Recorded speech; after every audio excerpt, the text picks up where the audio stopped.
Hello, everybody. Welcome back to another Why Am I Reading This? Hey, editing me here. So the video turned out way too long. I decided to stop at part 1, but then part 1 itself had to be split into 2 parts. Honestly, I have no idea how many parts this is going to end up being. My version of the book is about 2,600 pages, which is just insane. I figured if you're also reading this book and want a reading buddy, this video might be for you. I've marked all the timestamps by chapter, so you can jump in after you've read each one and we can share thoughts together maybe.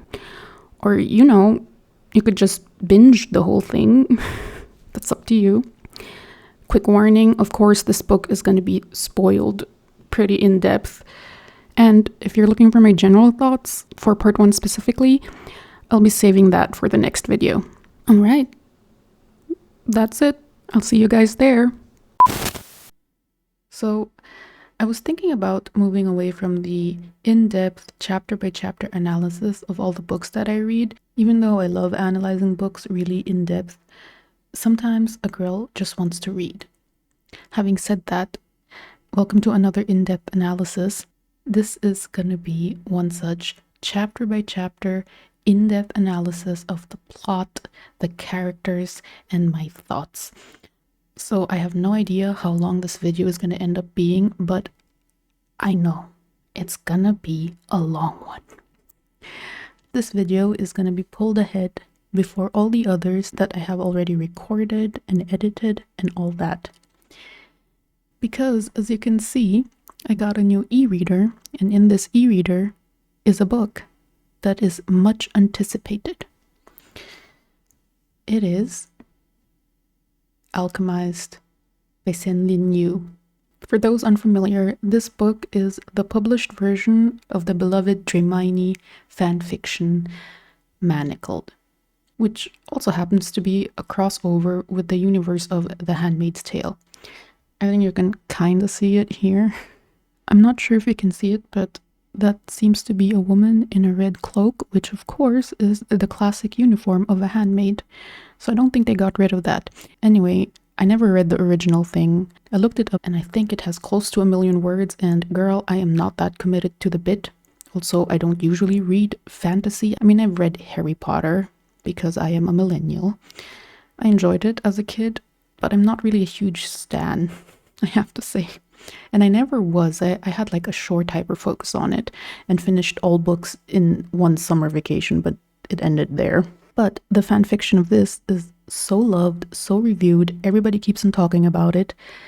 So I just had to get it. I had to get out of my comfort zone and read what I assume is, at least that's the tag when I bought it, dark fantasy. I have some idea of the plot because I watched videos about it, but I have shit memory. It's already been long forgotten at this point. So I think I can call myself a naive reader. I didn't even read the blurb because I decided to stop doing that because some people don't know how to write blurbs and the blurbs contain spoilers. And I would just like to enjoy the story as it's unfolding. Also, another disclaimer, I'm not a fanfiction girly. I never enjoyed fanfiction, I have to admit. I mean, I had a few stints on Wattpad and I did read some stuff on AO3. But mostly, if not exclusively, original work. So I may be biased. I can't definitively say that I am a fan or a hater of the fanfiction writing style. I'm just going to keep an open mind to this. I do proclaim to notice it in published books. And I have to be honest, it's usually connected with my opinion somewhat dropping when I recognize it. No hate to people that enjoy fanfiction, of course. You can like whatever you want to like, but I personally don't enjoy it. But I want to keep an open mind, as I said. Anyway, I'm fully of the opinion that this was popular for a reason, and also I must confess I'm really excited to read this. So, I'll see you guys in my next check-in.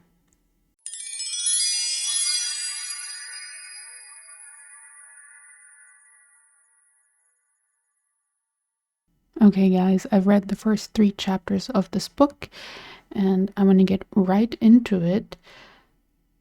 The book opens with a prologue. It shows that our main character, Helena, is in some sort of limbo. And during this limbo, she gets intermittent shocks, which she first uses as a way to keep track of time. But at some point, she just gives up and reverts back to a lot of repetitive in captivity thoughts that she needs to endure and that somebody will come for her. So Helena is of the firm belief that somebody is gonna save her, I guess. So that was the prologue. Then we move on to chapter 1. Helena is woken up from the stasis. Well, she isn't really woken up because the orderlies are freaking out that she's been conscious this entire time. Anyway, Helena attacks them, but is immediately subdued. Then she regains consciousness back on a metal slab. There are people talking overhead, and this is when we find out that there are no records of her arrival and processing in the facility, and that she was in stasis for 14 months. And it's abnormal as hell that she's still alive because most people die at around 6 months. Then one of the voices starts interrogating her. It's a woman. And at first, Helena refuses to speak because she doesn't want to make things easier for them. As a reaction to that, the woman injects her with a stimulant. And because of this drug, Helena, although she doesn't want to remember, recalls in her inner monologue, so she doesn't voice this, that the resistance lost, that the bodies of her friends had been reanimated for the entertainment of the victors. And during all that, Helena ends up captive.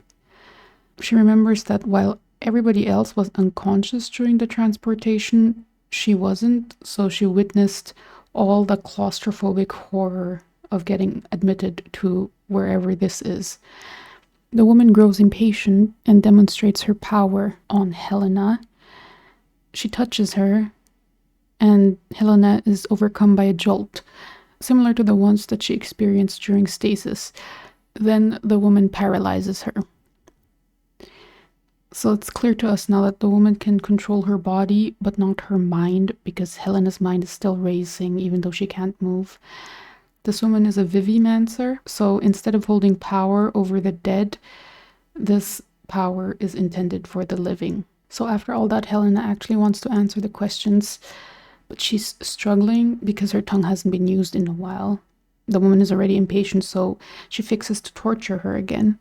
It's here that we discover that Helena's mind has been messed with. She has transmutational barriers inside her brain. They're elaborate and obviously done by a skilled Vivimancer. We find out that that procedure in itself is risky, as the slightest mistake would turn the person vegetative. Then the woman takes a resonance screen, which from my understanding is like an MRT scan. This is what they find. I doubt you understand any of this, but imagine your mind is a city. Your thoughts run along various streets to reach their destinations. Those lines you see are your streets that have been rerouted. There are barriers, transmutationally crafted. And so instead of following a natural pattern through the brain, someone has created alternative routes. Some areas are cut off entirely. I can't even imagine how. The skill this would take. This discovery of her memory blockage releases Helena from the harder parts of the interrogation because it has no point. She obviously can't remember. And then the woman moves on to preliminary anamnesis. So she remembers that Helena was a savant, that the Holdfast sponsored, and in the internal monologue, it seems like Helena has a romantic attachment to one Luke Holdfast. She's 20-something. We find out that Principate Apollo, who seems to be the resistance leader, is dead. We find out that Helena didn't fight during the war. We find out that Muro killed Luke, then took Helena to the warehouse. And part of the philosophy of this new social order is also revealed, which is that death only claims the unworthy. because the High Necromancer, which is Muro, rewards his most loyal followers immortality, which are the Liches, and from what I've gathered, that word is more of a slur. The politically correct term, I guess, is the Undying. And then the woman just suddenly leaves the scene. I don't know, to call somebody, I guess. Helena then uses this moment to look down, and she finds the manacles. So they're handcuffs intended to subdue her resonance by using bastardized lumithium. So lumithium is like this avatar metal that binds all 4 elements together, and in that binding, resonance is created. And then this internal monologue goes into a world-building tangent. We learn about the sacred faith and that it believes that resonance was a gift given by Soul, their godhead of the elemental quintessence, and that resonance is rare around the world except in Palladia. So resonance is usually channeled into the alchemy of metals and inorganic compounds, and you call that transmutation or alchemization. But defective souls that rebelled against Soul's natural order are capable of vivimancy and necromancy. So the reason why lumithium is in the manacles is because as the element of resonance, lumithium could increase or even create resonance in inert objects through exposure, making them alchemically malleable. However, pure lumithium was too divine for mortals. Overexposure caused wasting sickness, and for individuals with resonance, direct exposure could result in a raw metallic pain within their nerves. So from my understanding, lumithium cancels out resonance. Then we move on to chapter 2. Helena is still alone, but then Grace appears. This is somebody Helena used to know because she was an orderly at the hospital. Grace has deep scars on her face. They look like intentional scars to Helena that were not caused by battle or an accident. Turns out Grace did that to herself because the Undying like to torture members of the resistance for fun. And she says that if you're messed up looking, they don't tend to keep you for long. We get confirmation that the eternal flame and the resistance is gone. Most of the followers are either dead or under forced labor. It takes months of good behavior for them to be able to even leave their posting. And if they miss curfew for more than 24 hours, the High Reeve is to retrieve them, but most of the time he just kills them. And once they're killed, their bodies are hung for show, which of course is very reminiscent of The Handmaid's Tale. But once they begin to rot, the corpses are then reanimated and sent to work until they're too decomposed. Then they are sent to the mines to work there. We find out that Lilla Bayard was the first victim of the High Reeve, and Helena is very appalled by that news. So at that point, I thought this has to be some kind of relevant Harry Potter character, because there isn't any setup at all to allow me to care about this person dying. In general, up to this point, there are a lot of names. They just read as a jumble of names. I'm so sure I will not retain all of it, and it's not even just the names. There are just a lot of proper nouns in here too, about some relevant thing in this world, whether it be like an organization or a place. Look, I purposefully summarized without elaborating on them so you guys get the same experience. I mean, I don't know if you guys have the same experience, but while reading this, I was not entirely following because they would be discussing these things.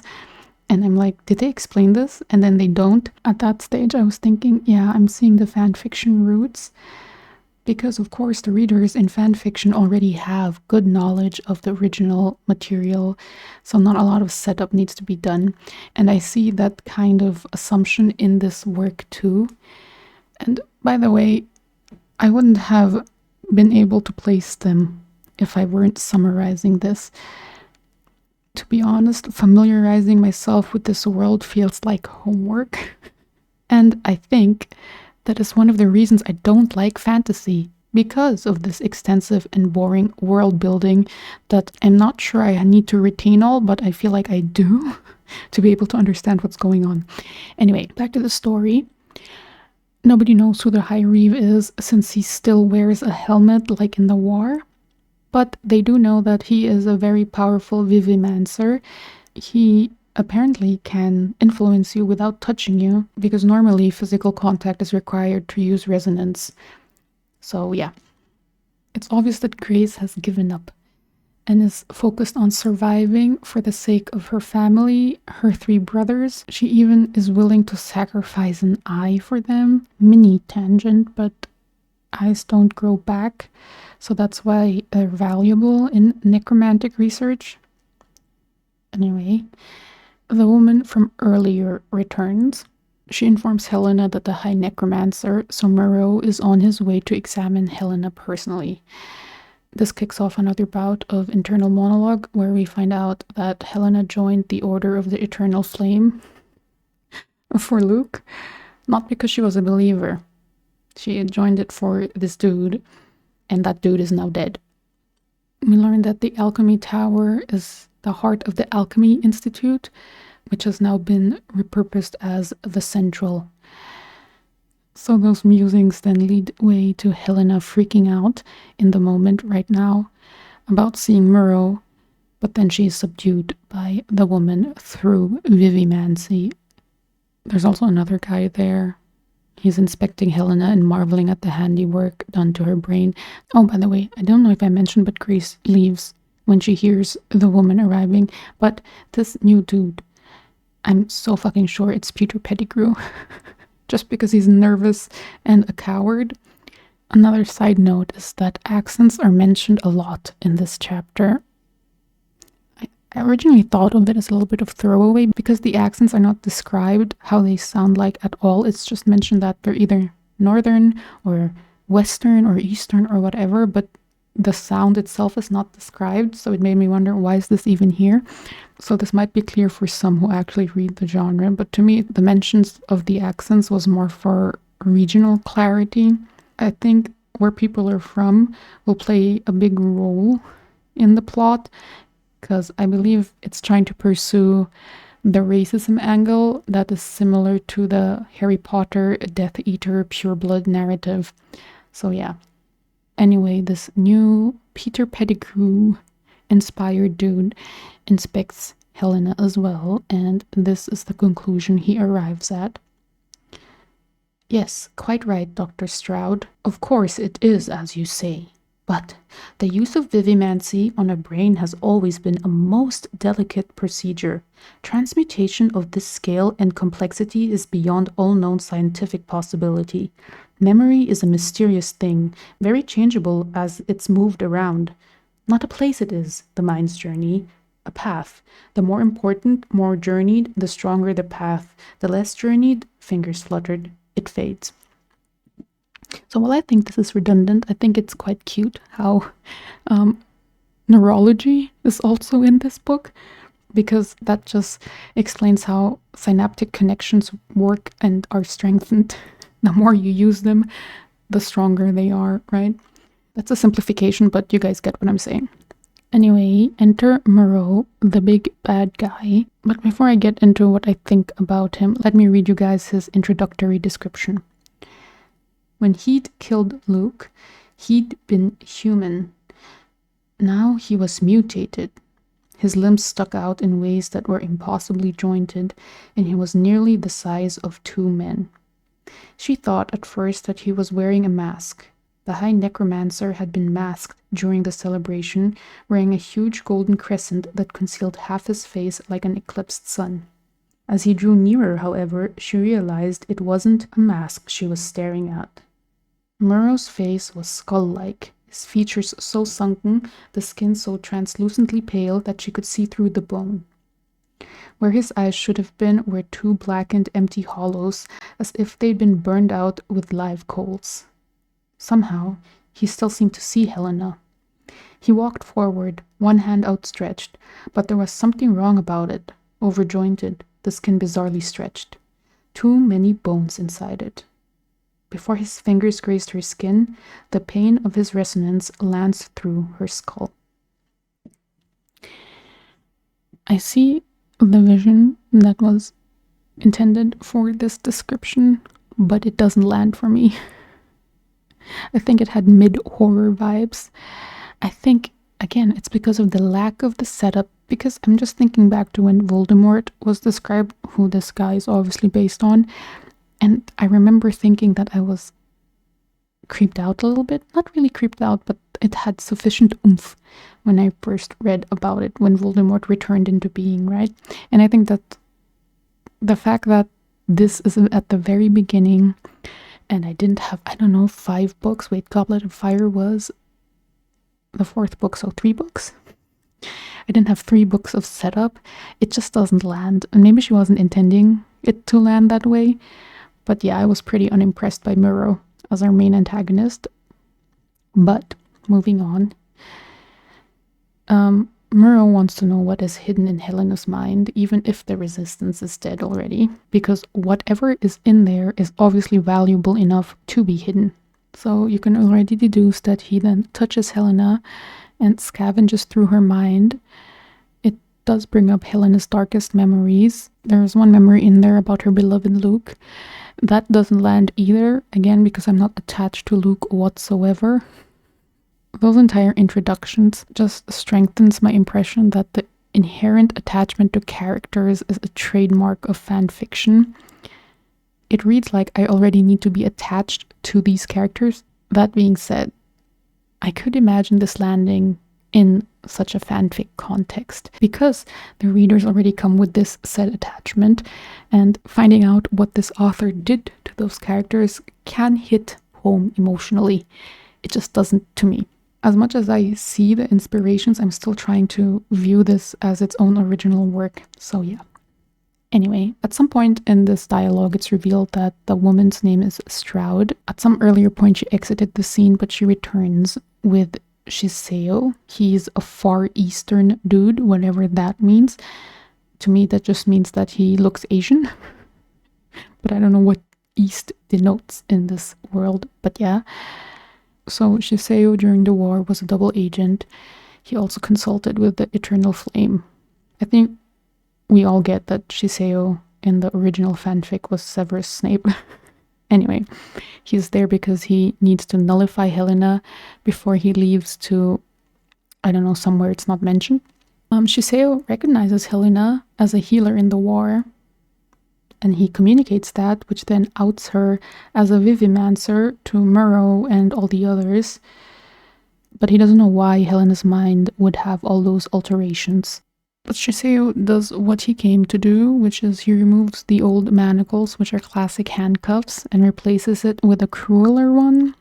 So it's one that requires Helena's wrist to be pierced between the 2 bones.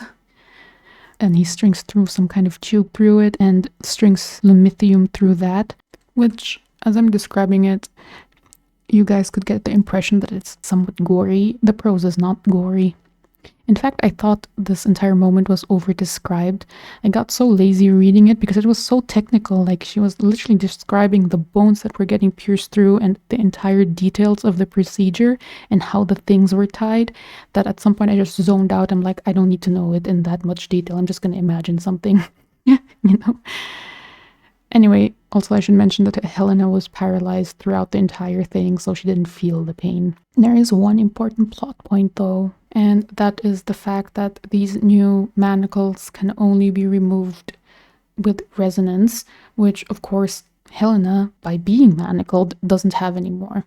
And then Warden Mandel pops up. She was the ex-warden and she got promoted recently. Anyway, she's the person who was actually responsible for keeping the records of their admissions and the records that they don't have of Helena. So that gets exposed why she did that. Mandel didn't keep records because she intended to torture Helena and not leave a paper trail. This is also the reason that she put Helena in stasis while keeping her conscious. It was purposefully to torture her mentally, I guess. And the reason she does that is because she's jealous. Because Helena was favored for her vivimancy. So Mandel was worried that she would be overlooked as a vivimancer by Murrow because of it. She was worried that Murrow would find her useful. So that's why she feels justified in her need to torture her. Anyway, I thought that entire character motivation was hella lame and overdramatic. Come on. Anyway, the reason Mandel kept Helena conscious is because she wanted Helena to believe that she would return, which she intended to, but then she got promoted, so she just ditched her mess, I guess. She was banking on the fact that Helena would die after being so long in stasis, and that nobody would be the wiser and that it wouldn't matter. That plan has so many holes. It doesn't make sense to me. Like, I don't know, of course, how they handle the dead in this institute. Obviously, they revive them, but you mean, even that actually, now that I think about it, don't they revive the dead? And when they revive the dead, wouldn't they check the records? I don't know. Doesn't make sense. Anyway, Murrow is disappointed, so to punish her betrayal, he makes her immobile, lifts her body in the air, telepathically, I guess. Which, I don't know if other alchemists can do that. I mean, in a Harry Potter world, it would make sense, right? That's just basic levitation, but I don't know about this world. That wasn't explained, if telepathy was a thing. But anyway, while Mandel is immobilized in the air, he opens her chest cavity and extracts the lumithium in her chest. Then he implants that lumithium into a corpse. This is our first demonstration of necromancy. And I can say that the gore was pretty good here. It's just that the tone wasn't set, so I didn't have any reaction to it. It's not built up, it's just so sudden, and there's at the same time so much happening but also nothing in this chapter, and I can't get a vibe. So the conversation returns to how Helena could have survived prolonged periods of stasis, and a possible explanation is that her manacles were an old model that didn't block out all resonance. So the trace elements of resonance could have allowed her to survive for that long. It's also postulated that the transmutation done to Helena's mind couldn't have been done by somebody else. So they're semi-certain that she did it to herself. I'm not sure how certain they are, but they seem pretty convinced that she did it to herself at that point. So Stroud and Moreau are looking for ways to extract those hidden memories, and they think that removing her frontal lobe might be a viable option to access them. I mean, while I was reading it, it kind of made sense. Now that I'm summarizing it, it also kind of doesn't make sense. Wasn't it just explained that memory is not in one point in the brain, but rather paths? What would removing her frontal lobe do? Anyway, I think that was just a throwaway line to establish that they were brutal and for Shiseo to step in. In that moment, he conveniently remembers that the eternal flame once healed the brain of one General Bayad, but in doing so, he was locked out of his mind and turned infantile. Shiseo claims to have heard that later in the war, he was completely healed. So that entire healing thing is attributed to Elaine Boyle, who was Luke Holdfast's personal healer. So they know about Elaine Boyle because even though the Eternal Flame didn't keep many records, that name kept on popping up. Anyway, Elaine Boyle is dead. Shiseo then says that Elaine Boyle had the ability to not only heal the brain but also the mind, and that Bayard's mind, or was it Bayard? Do I have a typo in my script? Anyway, it's irrelevant because the guy's dead, okay? But Bayard or Bayard's mind was healed from within. The theory being that while the mind is known to resist another's presence, Elaine believed that with many small treatments, it was possible to create a tolerance to it, so-called soul Mithridatism. And this is a big deal since it would be animacy and not just healing. So, of course, Muro then asks why Shiseo only came forward with this information now. And Shiseo just gives an excuse that in the busy post-war period, he simply forgot. Anyway, Muro is none the wiser. He doesn't suspect a thing because he's more intrigued by the prospect of entering a person's mind to change them. Something called transference, which is a psychological term. So that made me smile when I read it. As such, she orders that Helena be sent to the High Reeve. Right, those are the first 2 chapters. I have some general thoughts already. They are very long chapters. According to my e-reader right here, which I think doesn't have the original page count, but in my e-reader, you guys have seen how many words are in that page. They are already the first 100 pages or something insane like that. I don't know. They seemed very long to me. And a whole lot of nothing, but also something happened, as I said. Pacing-wise, I was very... It felt very extended and a little bit slow. Anyway, I wanted to get into my general thoughts.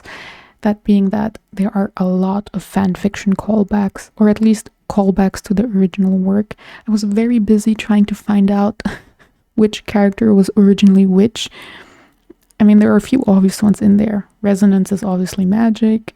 There's such a thing as the resonance repertoire in the academy, or was it the institute in there? And those are obviously Hogwarts houses. Helena is in the repertoire diverse. I think it'll still be explained how the institute works, even though I fucking believe that it's so irrelevant because the institute is gone. I don't need to know what your exact version of Hogwarts is, but okay. And the concept of being a muggle in the Harry Potter world is replaced by not being from Palladia. By the way, Helena is from Etreus. The Liches are the Death Eaters. Murrow is Lord Voldemort. The Order of the Eternal Flame is the Order of the Phoenix. The Alchemy Tower, or the Alchemy Institute, is Hogwarts. Luke Holdfast is Harry Potter. Shiseido is Severus Snape. Mandel is, I think, Umbridge. And the other nervous dude in that scene who was never named is obviously Peter Pettigrew. There are probably a couple more that I've missed. Look, I fully understand how difficult it is to extract the original work from what used to be fan fiction. I think they did a well enough job. I think it's just the fact that I know this is fan fiction that kind of trains me into looking for the original work in there. So I'm actually still quite optimistic about this book, don't get me wrong.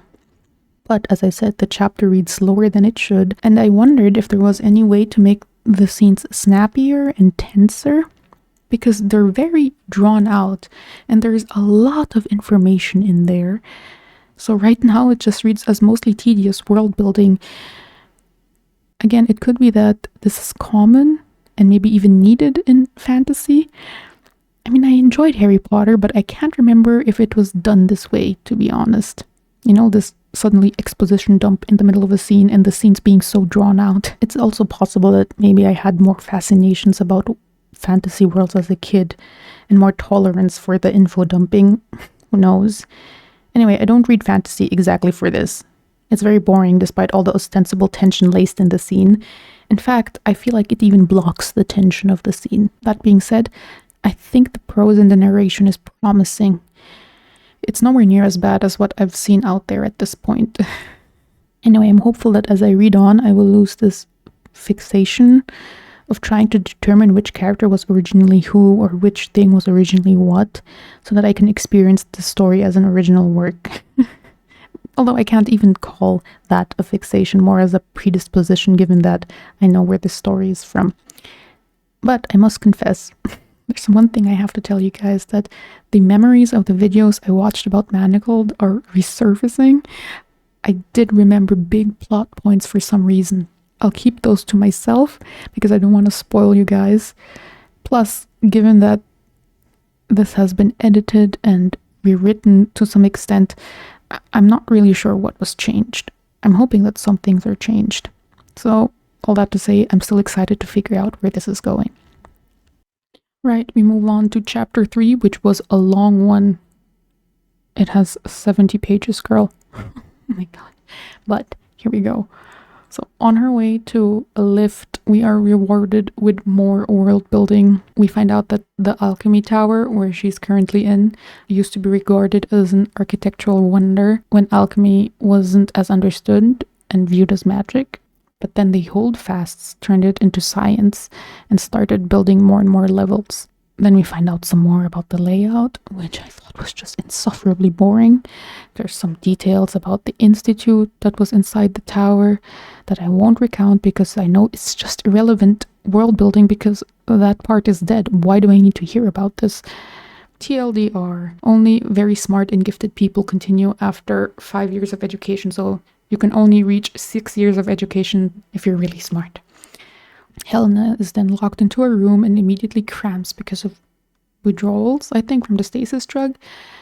Cue reflection and summary of all that was revealed in the previous chapter.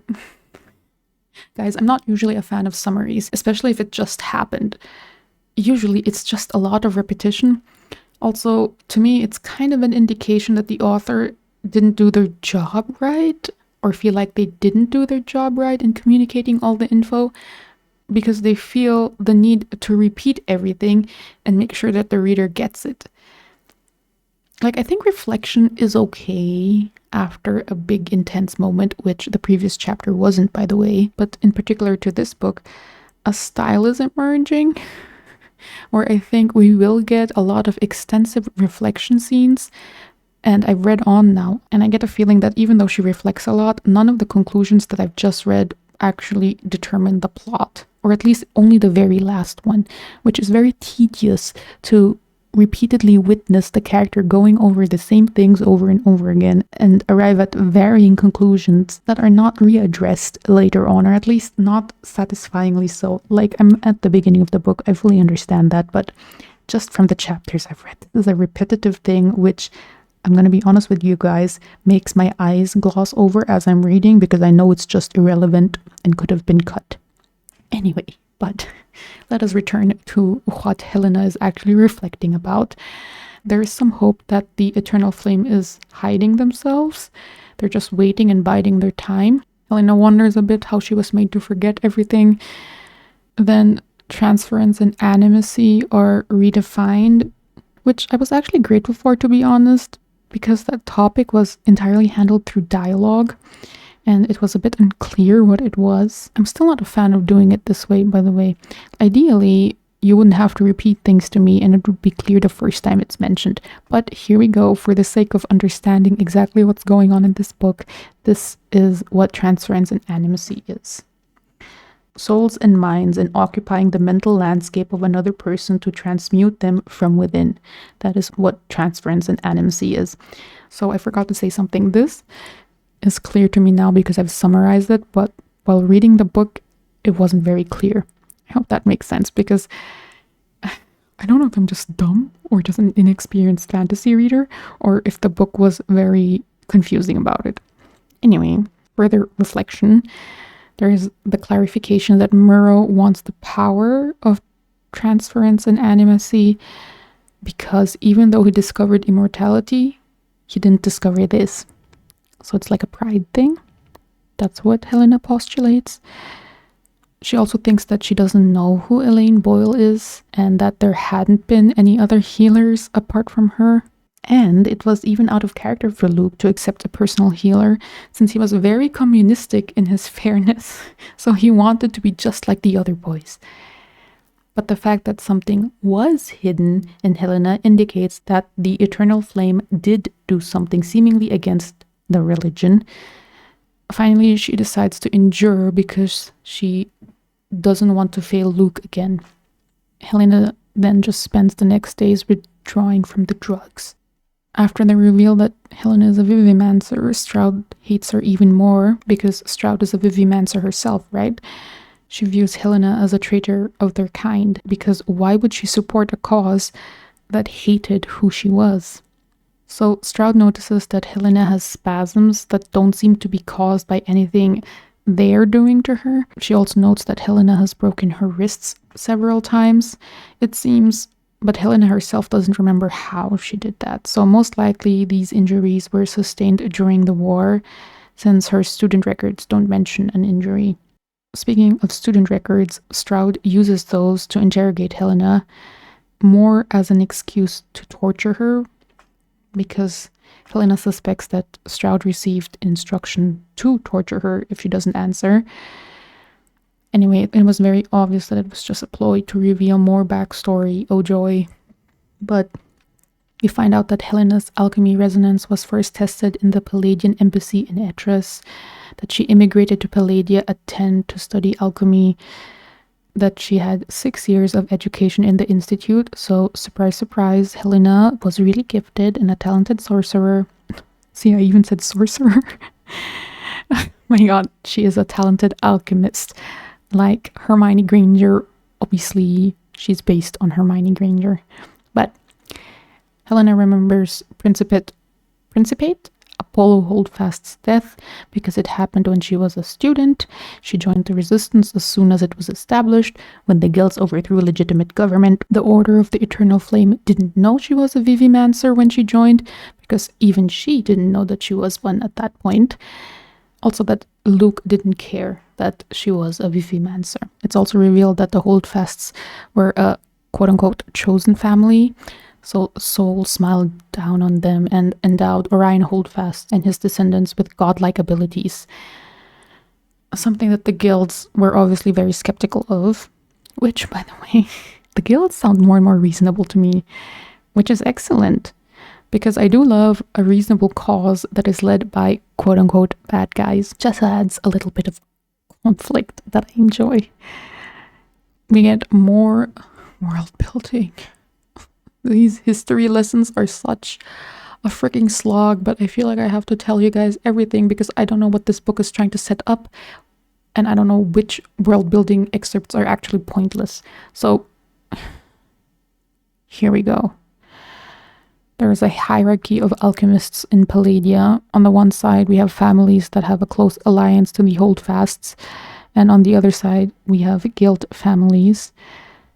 And in her time in the Institute, the guild students were the mean ones. Luke later then explains that it's because the guild students thought Helena took away a spot meant for them.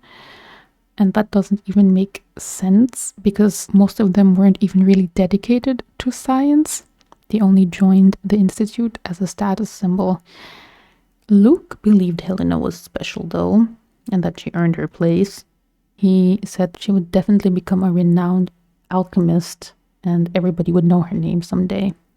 We get one political opinion of the Eternal Flame, which is that the guilds felt like the Holdfasts were a little bit backwards. So they were very traditionalist. They were stifling the entrepreneurial spirit or something, which of course the Holdfasts deny because the city is booming and industrialized. Anyway, in summary, what Luke thinks about the entire ordeal is, it had seemed that nothing Principate Apollo did was ever enough for the guilds. Their complaints and demands were endless. Which I think is also a valid and believable feeling for a leading family that still seems to have some good in them. Right. We find out that after Apollo's murder, the guild said that Luke was too young. At that point, he was 16.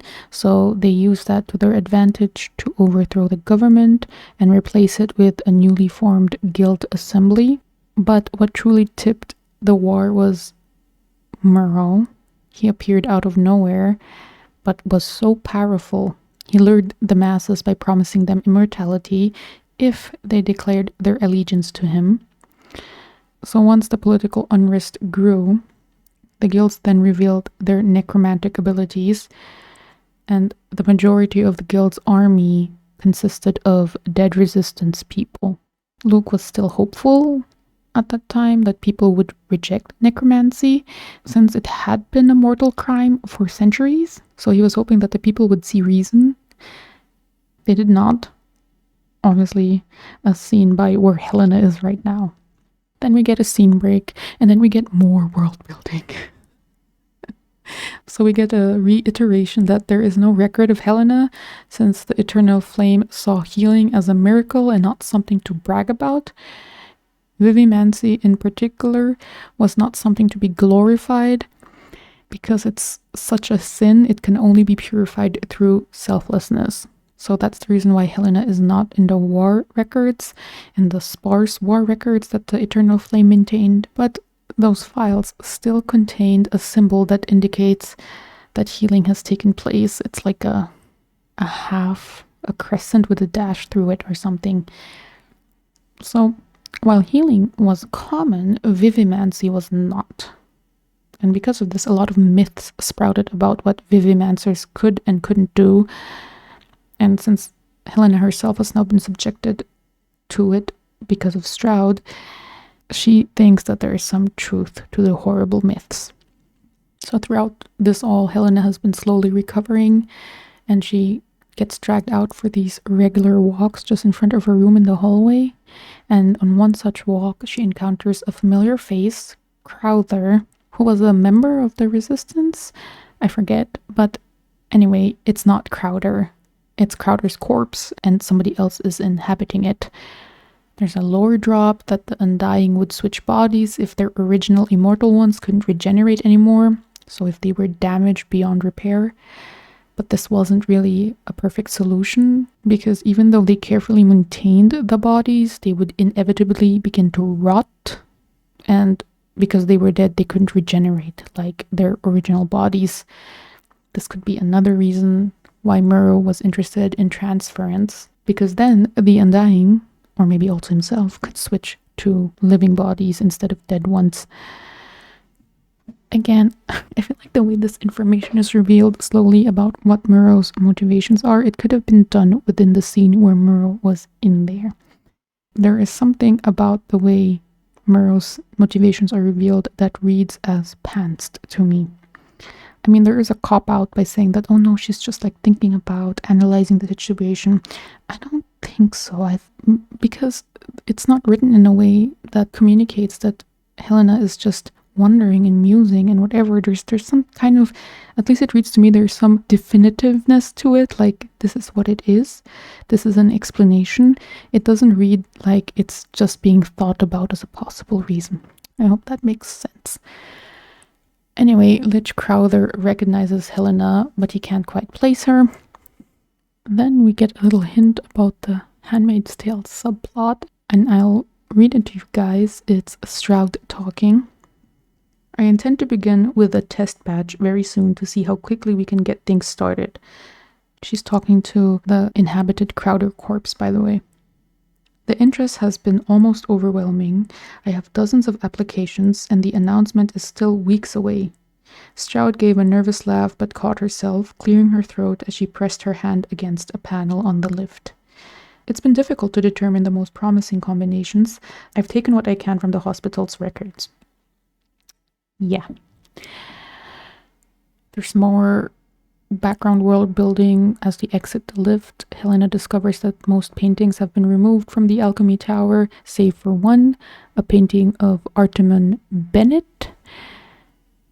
It is then explained that after the coup, Vivimancers and Necromancers were recruited to laboratories so that they could explore their powers sans the religious oppression.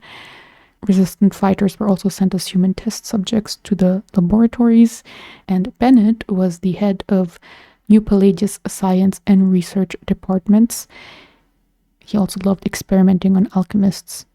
Bennett is also dead, so this is such a reoccurring thing. I get such detailed, elaborative backstory about dead characters. I understand why it's needed, but this is just too much, guys, I have to say. So during this walk, Helena encounters Penny, one of the few girls to pursue education beyond 5 years in the Institute. They pass each other on the hallway, but the orderlies are keeping them apart. Penny still manages to call over her shoulder that she thinks Helena was right and that they should have listened to her. So that's some foreshadowing. At that point, Stroud announces that Helena is leaving to meet the High Reeve today.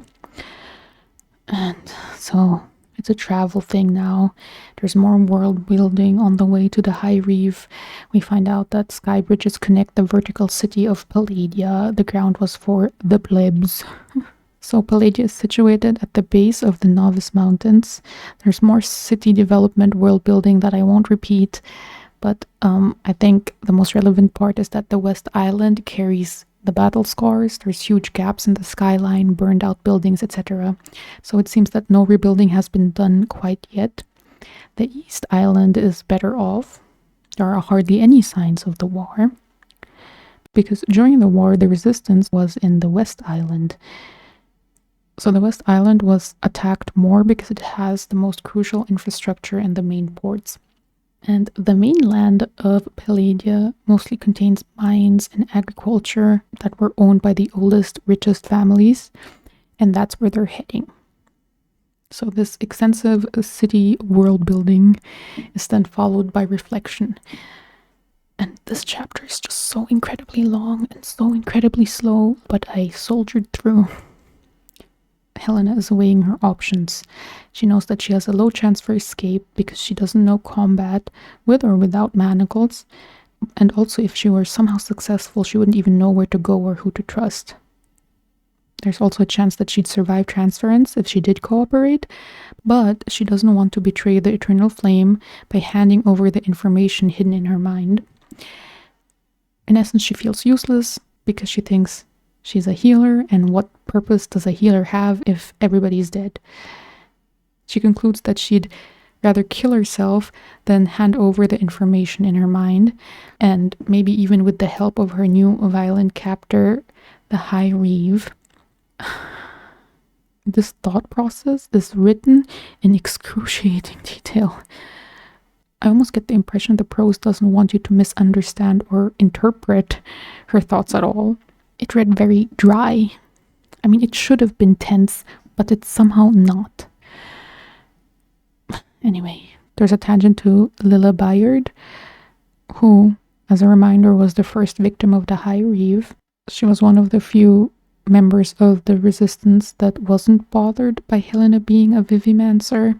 We find out that Helena was never close with her. To Helena, it's unfathomable how anybody could have killed this superwoman Lila, whose entire life was geared to joining the crusade against necromancers. I think ever since she was 15, she was training to be a crusader. It's even more unfathomable to Helena how Lila was still alive after Luke had died, because Lila had lived and breathed her vows of protection. I don't know if that's setting anything up, if that's going to get revealed. I don't fucking know. I feel like this author is setting so much up, I'm kind of losing track of what's being set up, which is not a good thing. Anyway, they finally arrive at Spirefell, and I had been curious how she would describe what I assume is the main setting of this book, because one tag did say that this is a gothic book, so I wanted to see what the author has got. So here we go. It was an old thing, which, by the way, the word thing has begun to annoy me ever since this book, but moving on. Its facade covered in bare vines which crawled up the front like blackened veins. The architecture was far from the modern elegance in the city. There was a dark, heavy quality to the ornate details, which appeared to have weathered at least a century. It bore 5 dark spires that jutted across the sky, 3 on the main portion of the house, and 1 on each wing that sprawled forward to form a half circle. The gate and wall and other buildings all curved in to create an enclosed courtyard with an overgrown garden in the center. I wasn't really annoyed by that description, but also not impressed. It was kind of, I can see the vision that it's supposed to be gothic. I get it, but I hope I'm not insane in saying there is no tone in that description. There's no vibes. At some point I need to define what I think is vibes. But it's just, it doesn't evoke a gothic feeling in me. Or maybe I'm just nitpicking. Anyway, the thing that we can take away from this description is that Spirefell is a metal mansion that's gothic.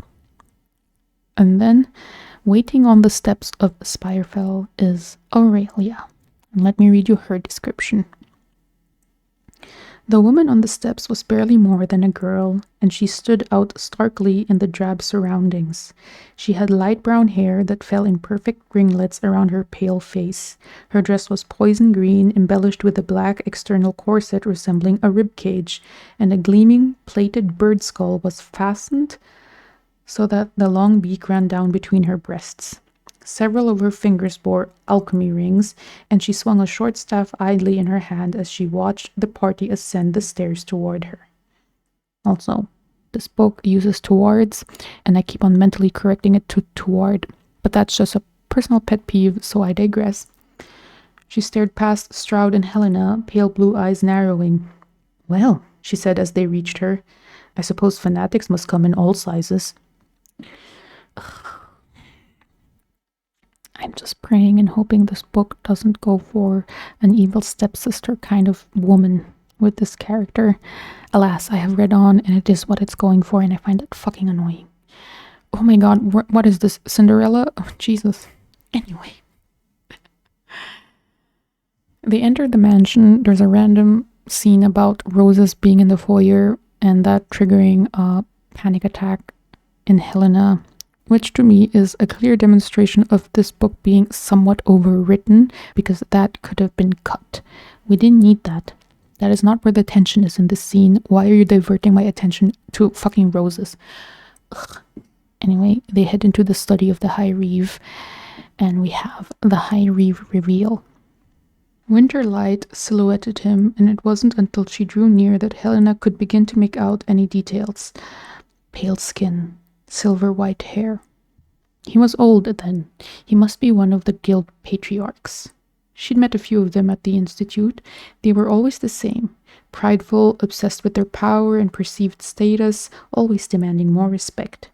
This was exactly the kind of person who would be easy to manipulate. Helena would only need to be insufficiently cowed, and he'd snap her neck. With luck, she might be dead within a fortnight. He turned. Helena's throat closed as the world around her vanished, footsteps faltering. He was not old at all. It was the Iron Guild heir, Kane Farron. She stared at him in stunned recognition. He'd been one of the few guild students who'd stayed at the institute for undergraduate study. So that's the study beyond the 5 years. They'd been the same year, shared classes, even worked as assistants on the same research floors. Her mind refused to accept what it was seeing because it could not be Kane Farron. His hair had been dark, now it was colorless. While the pallor of his skin didn't come from age, he looked as if he had been bleached in moonlight. I'm not a fan of it. I have a problem with this character reveal, and I think I actually had a note about it.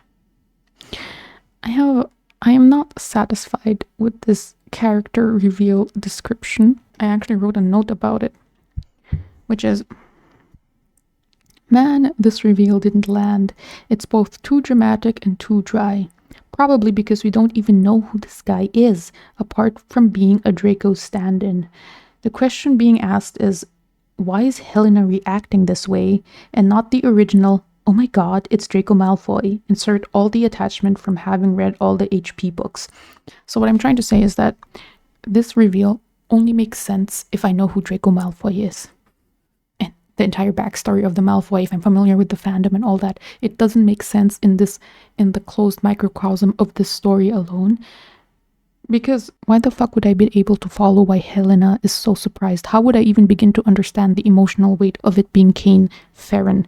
I don't fucking know who Kane Farron is. I hope that makes sense. In the interaction itself between Helena and Kane, he's believably cold and disinterested, which is really refreshing given all the dark romance leading men I've been reading, honestly. It's not pornified. He's genuinely cold and disinterested. There's no undercurrent of horniness.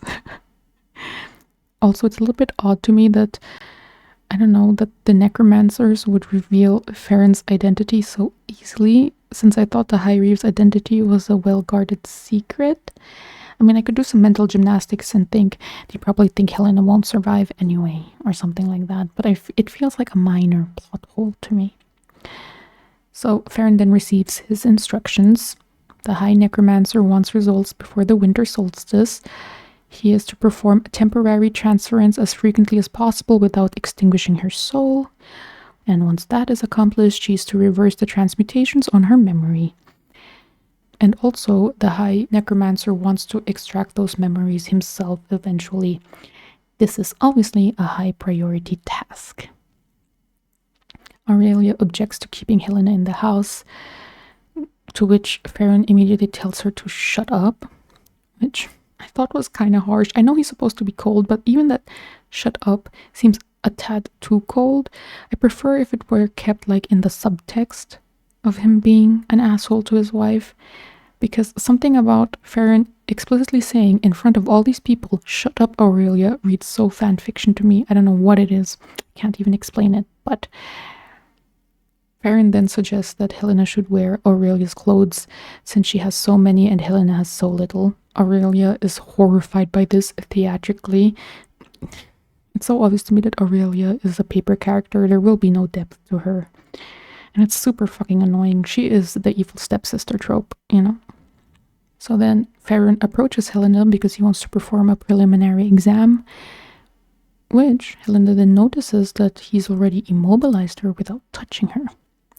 So he does perform vivimancy without contact, as was rumored earlier. But when he does touch her, his vivimancy is precise and honed. So it's nothing at all like Moreau's that was more violent and haphazard.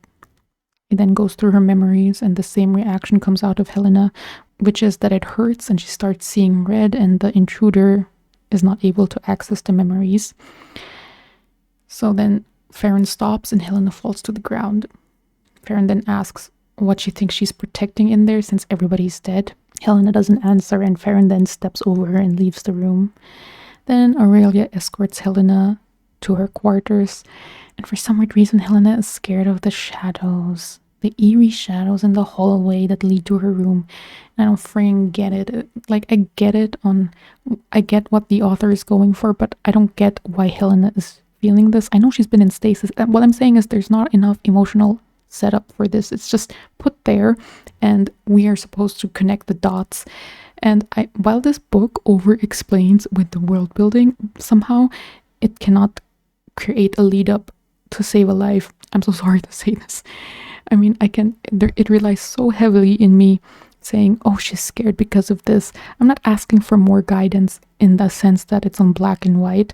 I'm asking for more emotionality, a more coherent emotional through line for me to be able to follow, because it just feels so random. It feels like you've got all the elements of somebody who is not mentally well, but they're not connected. Anyway, Aurelia threatens her and she reveals her iron resonance, which is clear was the reason she got married to Cain in the first place. And as per Aurelia's orders, Helena is not to leave the room unless called, and her meals will be sent to her. So that's the Handmaid's Tale reference right there. So by the end of this chapter, the women hating women subplot is being set up. And I'm going to say it again, I hate it. I'm not a hater of women hating women, but it's this brand that I hate, where one woman is specifically the evil one and one is the good one. So I'm meant to hate Aurelia, and just because I'm a contrarian, I will not. I won't hate her. She will annoy me, but I won't hate her like you want me to, author. Anyway, the chapter ends with Helena being alone in her room, and guess what she's doing? Some more reflection, guys. So this time, she thinks about how the house appears understaffed, and she thinks that the Farrons might be desperate for money, and she muses that this makes sense because that could be the reason they're keeping Helena, and would also explain why Farron is out there hunting down resistance fighters rather than managing his family's guild and factories. That doesn't make sense to me, because why would keeping Helena solve his money problems? And why would killing resistance members solve his money problems? I don't think that's a paid job. Anyway, Helena thinks that maybe the Farrons' fortunes have turned due to the war, given how dilapidated the house is. And then we're back to Helena wanting to kill herself for like 2 lines or something. I'm exaggerating, but it was really just a brief whoop. Because then she quickly moves on to scheming. She is thinking about Farron and sizing him up. So this is her reflection about her encounter with Farron earlier. The Undying didn't change after their ascendance. It was part of the gift. Unless their bodies were so destroyed that they became liches, they were immutable. They could lose entire limbs and grow them back. What would make Farron look like that? He seemed distilled, as though he'd been taken and sublimated until all that was left was an essence, something deathly cold and gleaming. The High Reeve. Not a person, but a weapon. Well, Helena would be sure to treat him as one. I hated that last line because that's, again, insinuates that she will provoke Farron to kill her or something. It doesn't read as an earnest desire to want to kill herself, by the way, this entire thing. So that's why I'm not buying it. I mean, for all I know, the author actually intends it to be a serious thing, but I am not reading it as a serious thing. But anyway, that's as much as I've read, which is, according to my ebook, 159 pages out of 2,658. These chapters are long, they're meandering, they're freaking dense with world building, and it bores me in the sense that I feel like I have to do a lot of homework to make sense of this world, as mentioned before, and I just don't like fantasy exactly for that reason. Not even because of how the world building is handled here, but the fact that fantasy relies heavily on world building and me comprehending a world, and that's just so fucking boring to me. But anyway, I can already tell that this video is going to be so fucking long, so I'm going to end it here, and I'll see you guys in my next take.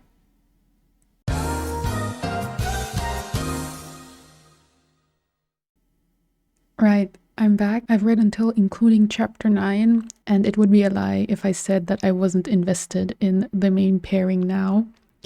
Mind you, I still have a lot to say about the book and the prose and the style, but you know, I'm just a girl. I like cute little romance interactions. But here we go. So we pick up at chapter 4. Helena spends time alone in her new room, and she falls into another cycle of reflection and musings. She's still suicidal, although I have to say that suicidality is handled without emotion in this book. It comes across as a passing thought, as though it's just another thing to do.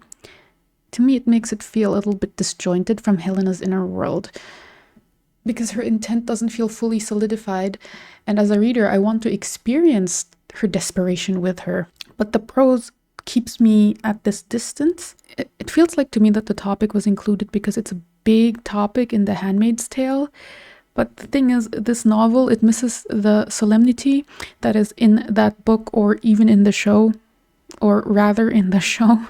The book I didn't like so much, the show I loved, at least until season 3. But in this book, it doesn't have the same vibe, so the subject matter just doesn't land the same. But back to the story. Helena looks around the room for ways to kill herself. She ends up in the bathroom where she sees her reflection in the mirror, and we get a Helena description, which is, she scarcely recognized the person scowling back. Sallow skin that had seen no light in more than a year, long black hair tangled almost to mats around her face.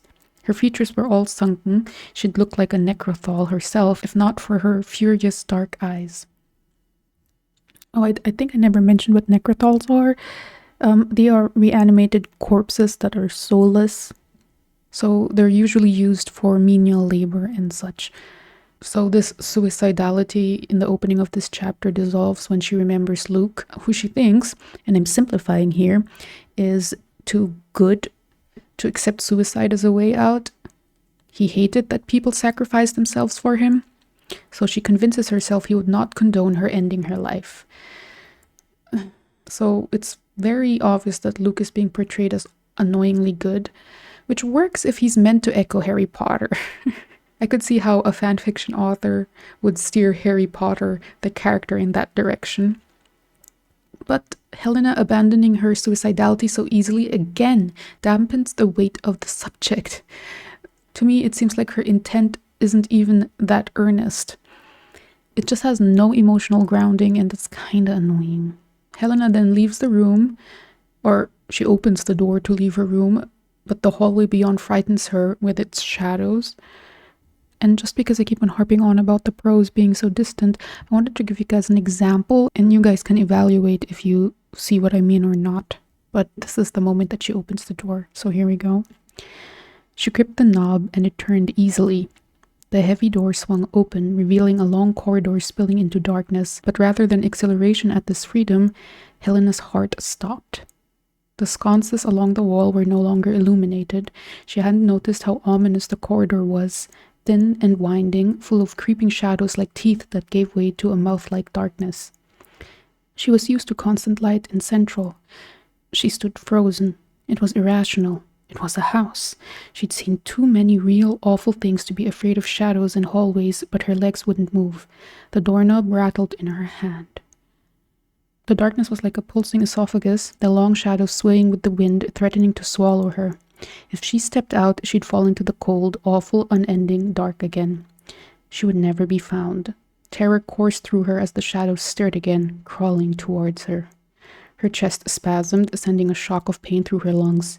She shrank back into the room and shut the door, her body pressed close against the reassuring surface of it, lungs and heart pulsing. She couldn't breathe. She knew the terror of the stasis tank would haunt her, but she had not realized the way it had rooted itself inside her, grown through her nerves and organs to paralyze her. She stayed crouched, without a sense of time, until there was a rap at the door, the soft clatter of dishes, and retreating footsteps. Am I delusional in thinking that that has no vibes? So the food that gets delivered is disgusting, but it comes with a cloth bundle containing clothes. Among them is a red dress with the fine lace ripped away to make it as plain as possible. So this is meant as a mockery from Aurelia, who noticed that Helena was scared of the roses when she first arrived. The next day, Helena exercises to distract herself or to keep herself fit, because suddenly she is no longer suicidal but determined to be proactive. She's fueled by guilt for being a bad resistance fighter. You know, that motivation makes sense, but the emotional beats are like super messy. Each shift in Helena's state feels pantsed. Because there's no build-up, there is no continuity. Just a few pages ago she was suicidal, then she's not, and then she's suicidal again, now she's proactive. Like, I need her to make her mind up, just because it's getting redundant, and it feels like the story forgets what it sets up. Anyway, so her thoughts during all that turn toward Farron and the looming transference. She wonders what it will be like once he has taken control over her mind, if she'll be like the Crowther corpse, except that she will remain alive and aware, which is a horrifying thought, but again, not really delivered horrifyingly. So then all of a sudden, this proactivity that I mentioned earlier morphs into her wanting to figure Farron out, at least find his weaknesses. Then that thought process leads to a lore drop about the Farron family. So here we go. So the Farrons were entwined with alchemical industrialization of the last century. They formed the first Iron Guild after Palladius' founding, and aligned with one of the 8 traditional metals associated with planets. So their metal is iron, and that's associated with Jupiter. But iron was considered lowly and ignoble because of its intractability and proneness to corrosion, unlike other metals that are incorruptible, like silver, lumethium, and gold. So the Farrons came from humble blacksmithing stock, and they mostly made plows and farm tools. Iron, though challenged by newer metals, remained essential until the Farrons developed alchemical steel, which made them wealthy. So in the prose, it stated that the modern world was built with Farron steel. This is so dark romance coded. Or it's just my dark romance brain rot speaking again. But anyway. And then Helena goes over to her first memory of Kane Farron. They were academic rivals. They traded the top spot in exams, though never speaking since guild students didn't mix with Helena since she's foreign. Helena cannot fathom why Farron became the High Reeve, which makes sense why she would find that weird. I mean, he was on an academic track. It seems a bit of a jump that he's now killing people, you know? But her conclusion to that entire reflection is that she hates him, especially since he is hunting and killing surviving resistance members. And she announces her goal that if she beat him once, she'll beat him again. Okay. The next day, left alone again, Helena tries the hallway once more. But she fails. Her legs give out before she can exit. Then she begins hallucinating a nightmare vision of Leela Bayard. In the vision, she's battle-scarred and very frightening. Then Aurelia enters, and she's decked out girl. She's dressed to the nines. It's meant to be read as gaudy, but I refuse to imagine her that way, because this petty women-hating women subplot is getting super annoying, and it feels kind of misplaced in tone. It's so theatrical, You know, in this show, Handmaid's Tale, Serena Joy versus June was so compelling. I love that women hating women subplot because it had nuance. Serena wasn't just bad for the sake of it. In the context of her character, her mean behavior made sense. Aurelia's character doesn't make sense. She feels paper thin. She feels like the evil stepsister. I don't think there will be much depth to her. So this subplot is just, as I said, super annoying. Anyway. Helena's mind drifts to another memory of Luke, though the tangent feels irrelevant, so I won't summarize it. Aurelia mocks her for being unwashed. She then remarks that even basic hygiene should be universal and commands her to shower. This is what I mean. It's such baseless pettiness that is not substantiated or backed up by a fleshed out character. So the reason why Aurelia is even there is because Stroud is coming tonight for a procedure or for a checkup. So Helena showers. She looks for a comb but can't find one. And then we get this. Did Farron think she could somehow slit her throat with it, meaning the comb? Not a bad idea, actually. So here you guys can see that the suicidality resurfaces again, and it's thrown in almost casually. And to me, that just highlights how structureless her emotional world feels. Each return to suicidal thoughts repeats old beats, rather than layering on new emotions or implications to it. This cycle lacks progression, so it reads as if she moves on, only then to circle back unchanged. It feels very unproductive and redundant, and I can't take this seriously. This doesn't hit emotionally at all, and I feel like it should. Then Helena begins musing that Palladians found her hair ugly, and as a healer she kept it in tight buns to avoid this prejudice. So this was obviously inspired by African American experiences in modern America. Then Aurelia returns to collect her. We get more women-hating women material, which I should mention Helena herself participates in, because Aurelia demonstrates her iron resonance in front of Helena as a ploy to threaten her with it. She morphs her rings into claws or something. And Helena dismisses Aurelia's iron resonance as showmanship. Helena reflects that guild daughters weren't sent to the institute where they would have learned battle alchemy, I guess. Only sons were, and daughters were groomed for marriage. So the conclusion that Helena arrives at is that daughters' skills amounted to parlor tricks. Nice. Aurelia escorts Helena into Farron's room. She just pushes her in there and leaves her there. It then becomes obvious that Aurelia's intention was to trick Helena into trouble. She knows Helena shouldn't be in Farron's room, but now it's too late and Helena can't leave because leaving risks Aurelia's wrath or Helena's collapse in the halls because of her fear. Left in the room, Helena muses again and recalls another tangent. She fears the transference and remembers when she healed General Bayard. So I'm not sure if this was revealed before or in this chapter, but yeah, Helena was the one who healed General Bayard. She painstakingly regenerated his brain tissue and was hailed a miracle worker after, until the general woke up and they found out that he regressed into toddlerhood. That's when Helena realizes that the mind and the body are separate. Which, the invocation of the mind-body duality here feels a little bit outdated. Science has moved on from that. I mean, from my understanding, you can't really separate mind and body. They both influence each other, that you kind of can't see where one begins and the other ends. So the fact that it's mentioned here is mildly annoying, but I digress. The chapter ends with Farron entering the room. So we're in chapter 5. Farron is not angry when he finds Helena in his room. He simply assumes, correctly, that Aurelia brought her there. He moves to his wardrobe and retrieves a drink, revealing that his supposedly ascetic quarters hide a surprising amount of alcohol. He studies Helena but avoids looking at her face. Then he Vivi-mancies her forward so they can begin the procedure. And I have to say, guys, I actually buy this interaction. And this is the moment that I started shipping it.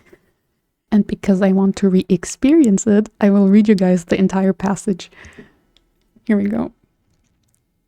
The door of the wardrobe held an entire row of decanters. He snatched one up and poured several fingers of amber liquid into a tumbler before turning back, taking a long sip as he stared at her over the glass, his gaze starting at the floor and working slowly up. His attention turned away when he reached her shoulders. He looked down at the tumbler with another sigh as if the situation were deeply inconvenient for him. Let's get this over with. Helena didn't move. His gaze lifted. Come here. When she didn't obey, a slow smile curved along his lips. I can make you if you don't. He raised his hand and gestured lazily, long fingers curling with perfect precision, knuckle by knuckle. Helena's limbs began moving against her will, like a puppet manipulated across a stage. Her legs bent, lifted, weight shifting, step, another step. She fought against it, tensing, but it only made her bones feel like they'd snap. It stopped once she was within arm's reach. He tilted her chin up with a fingertip, their eyes meeting. See, he said. It'll be easier if you obey. She would have spat at him, but when she tried, her jaw clenched, teeth locking together. His eyes gleamed. Don't test me. It won't get you what you want, he said, his eerie eyes hooded. You know, this is new for me. I don't generally keep prisoners. He drained his glass and set it down. Sit. He gestured towards the chair. Her limbs came free. She considered trying to bolt, if for no other reason than to be annoying, but she could feel his resonance through her nerves like a tripwire. She sat, and the instant she was in place, she couldn't move again. Farron stepped behind her. She could hear him, but not see him, which made her heart beat faster, ears straining for any sound. One of his hands caught her jaw, tilting her head back until she was staring at the ceiling. She couldn't see his face, only his other hand, which bore a dark ring that glittered in the low light. 2 fingers pressed against her temple, and his thumb settled between her eyes. He leaned forward just enough that she could glimpse his face. Now then, let's see what it's like to be you.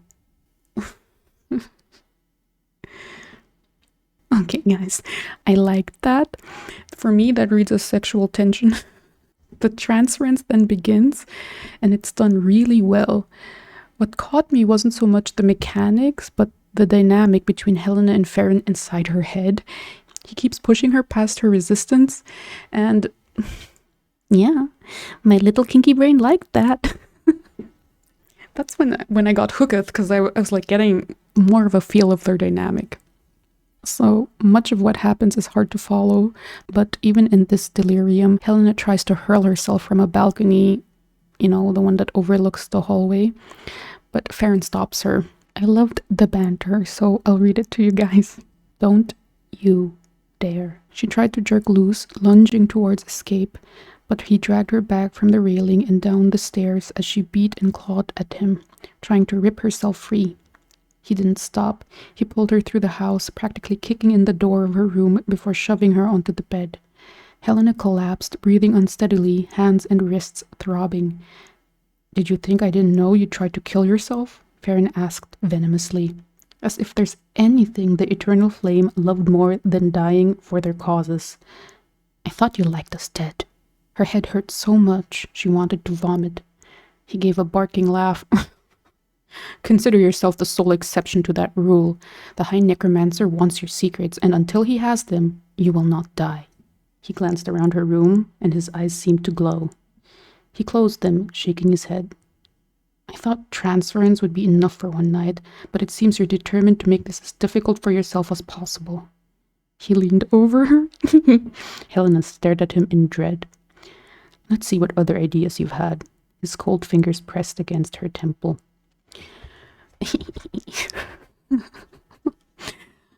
So Farron rifles through more of her memories but doesn't attempt transference again. Instead, he discovers Helena has been planning to kill herself through him. So after all that, he says, Do you really think you can trick me into killing you?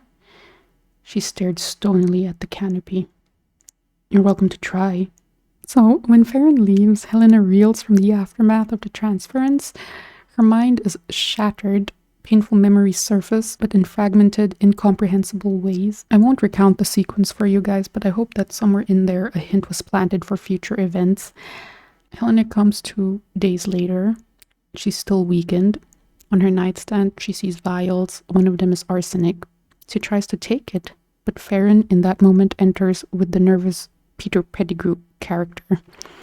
So Farron catches her red-handed, and he immediately pockets the vials. So then the Peter Pettigrew guy explains that the fevers and states are consequences of transference, and the concept of soul Mithridatism is repeated to us and, explained how it works, that you do it slowly so that people get a tolerance. I have no idea why this is repeated here, but anyway. But I think Farron's motivations, which are laid out during this conversation, are convincing. So this is the Peter Pettigrew guy talking. You must understand, it's hardly a natural state of being. A living body surviving even a brief presence of another soul has never been achieved before. That she's alive at all should be considered a miracle. As the purpose of this is only to keep her alive long enough to reverse the transmutations, the long-term deterioration will be immaterial. I don't have time to play nurse, Farron said, sneering at him. Your cure was nearly as bad as the disease. At this rate, I can't see how she'll survive long enough for me to find anything. Getting her to tolerate transference and manage a full reversal of what's been done to her memory will only be the first steps. I'll still have to find the information. That could take months. I will not be set up for failure because you've decided something is immaterial. I assure you, High Reeve, the arsenic is unlikely to kill her. She may begin to show symptoms of poisoning, but based on our theories, this procedure will be complete before she develops any serious necrosis or significant liver damage. How do you know how long this procedure will take? We don't even know if it worked on Bayard. Farron's voice had grown deadly. If you're certain that she will not die before the High Necromancer has his answers, and I am to follow your advice, then you will go attest to this, now, before our preeminent leader, and make clear to him that I am acting on your advice and assurances. So I believe it. He seems genuinely annoyed by the whole ordeal, so it's convincing to me that Farron wants it over with, but he's still insisting on a realistic time frame to cover his own ass. Of course, now my dark romance girly is activated, and I'm thinking maybe he just wants to keep her longer, or he wants to keep her safe. Anyway, Farron ends the encounter by dismissing this Peter Pettigrew figure and ordering Stroud to check on Helena instead. Before leaving, though, he checks under her pillow for poisons, and that's another tee-hee moment for me. Like, it's been a while where I actually get tee-hee moments by two characters just being in close proximity to each other, and it's fun. Okay, I want to be invested in this book, and I am delighted to say that slowly I am, which is good because I have 1,000 more pages to read, or actually 2,500 pages. Insane. Anyway, moving on. The narrative then cuts to Stroud examining Helena with Mandel in tow. Stroud is disappointed at Helena's poor recovery from transference. We learn her brain is inflamed. She chides Mandel for failing to report Helena sooner, because it would have been easier then, and they might have even retained Boyle's corpse, the healer who supposedly healed Bayard, because then the Undying would have an animancer to use. Stroud concludes Helena must rest before continuing, because if she dies too soon, they lose all the information. Again, this feels really repetitive. We already know all of this. I feel like the scenes in this story have messy structure, and that pushes the author to restate key information so the reader doesn't lose track of them. So then Farron enters and pulls Stroud aside for a private talk. Alone again, Helena falls into more musings. She dwells on how much she hates Farron, and the longer she remains in Spirefell, the deeper that hatred grows. To me, this hatred is believable, though part of me hopes they'll kiss later. Helena resents Farron's luxury rooted in the wealth of his family. She thinks all of this is thanks to the Holdfasts and their institute. They made alchemy scientific, but the Farrons betrayed the Holdfasts and sided with Murrow? I don't actually know how to pronounce it, but I think Murrow sounds more badass, so I'll go with that. So the next day, Farron comes into her room and orders her to walk with him, because Stroud said she needed daily walks now. Helena has been given new dresses, and they're all red. And the reason for that is so she's easier to spot.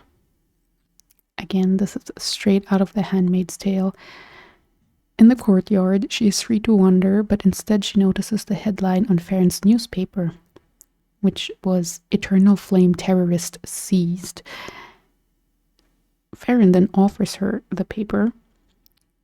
I didn't expect that, to be honest, but maybe it's just my dark romance brain rot again. That's used to domineering alpha males. Anyway, the article obviously details current events, and I'd like to read it to you guys. So, it was clearly intended to make her look like a dirty, feral extremist. The last fugitive of the Eternal Flame terrorists has been apprehended and taken for interrogation, proclaimed the lead just above the fold. You're finally famous. And look, I'm included too. Farron's eyes glittered with malice as he indicated a photo of himself farther down the column in that very courtyard, the spires of the house silhouetted behind him.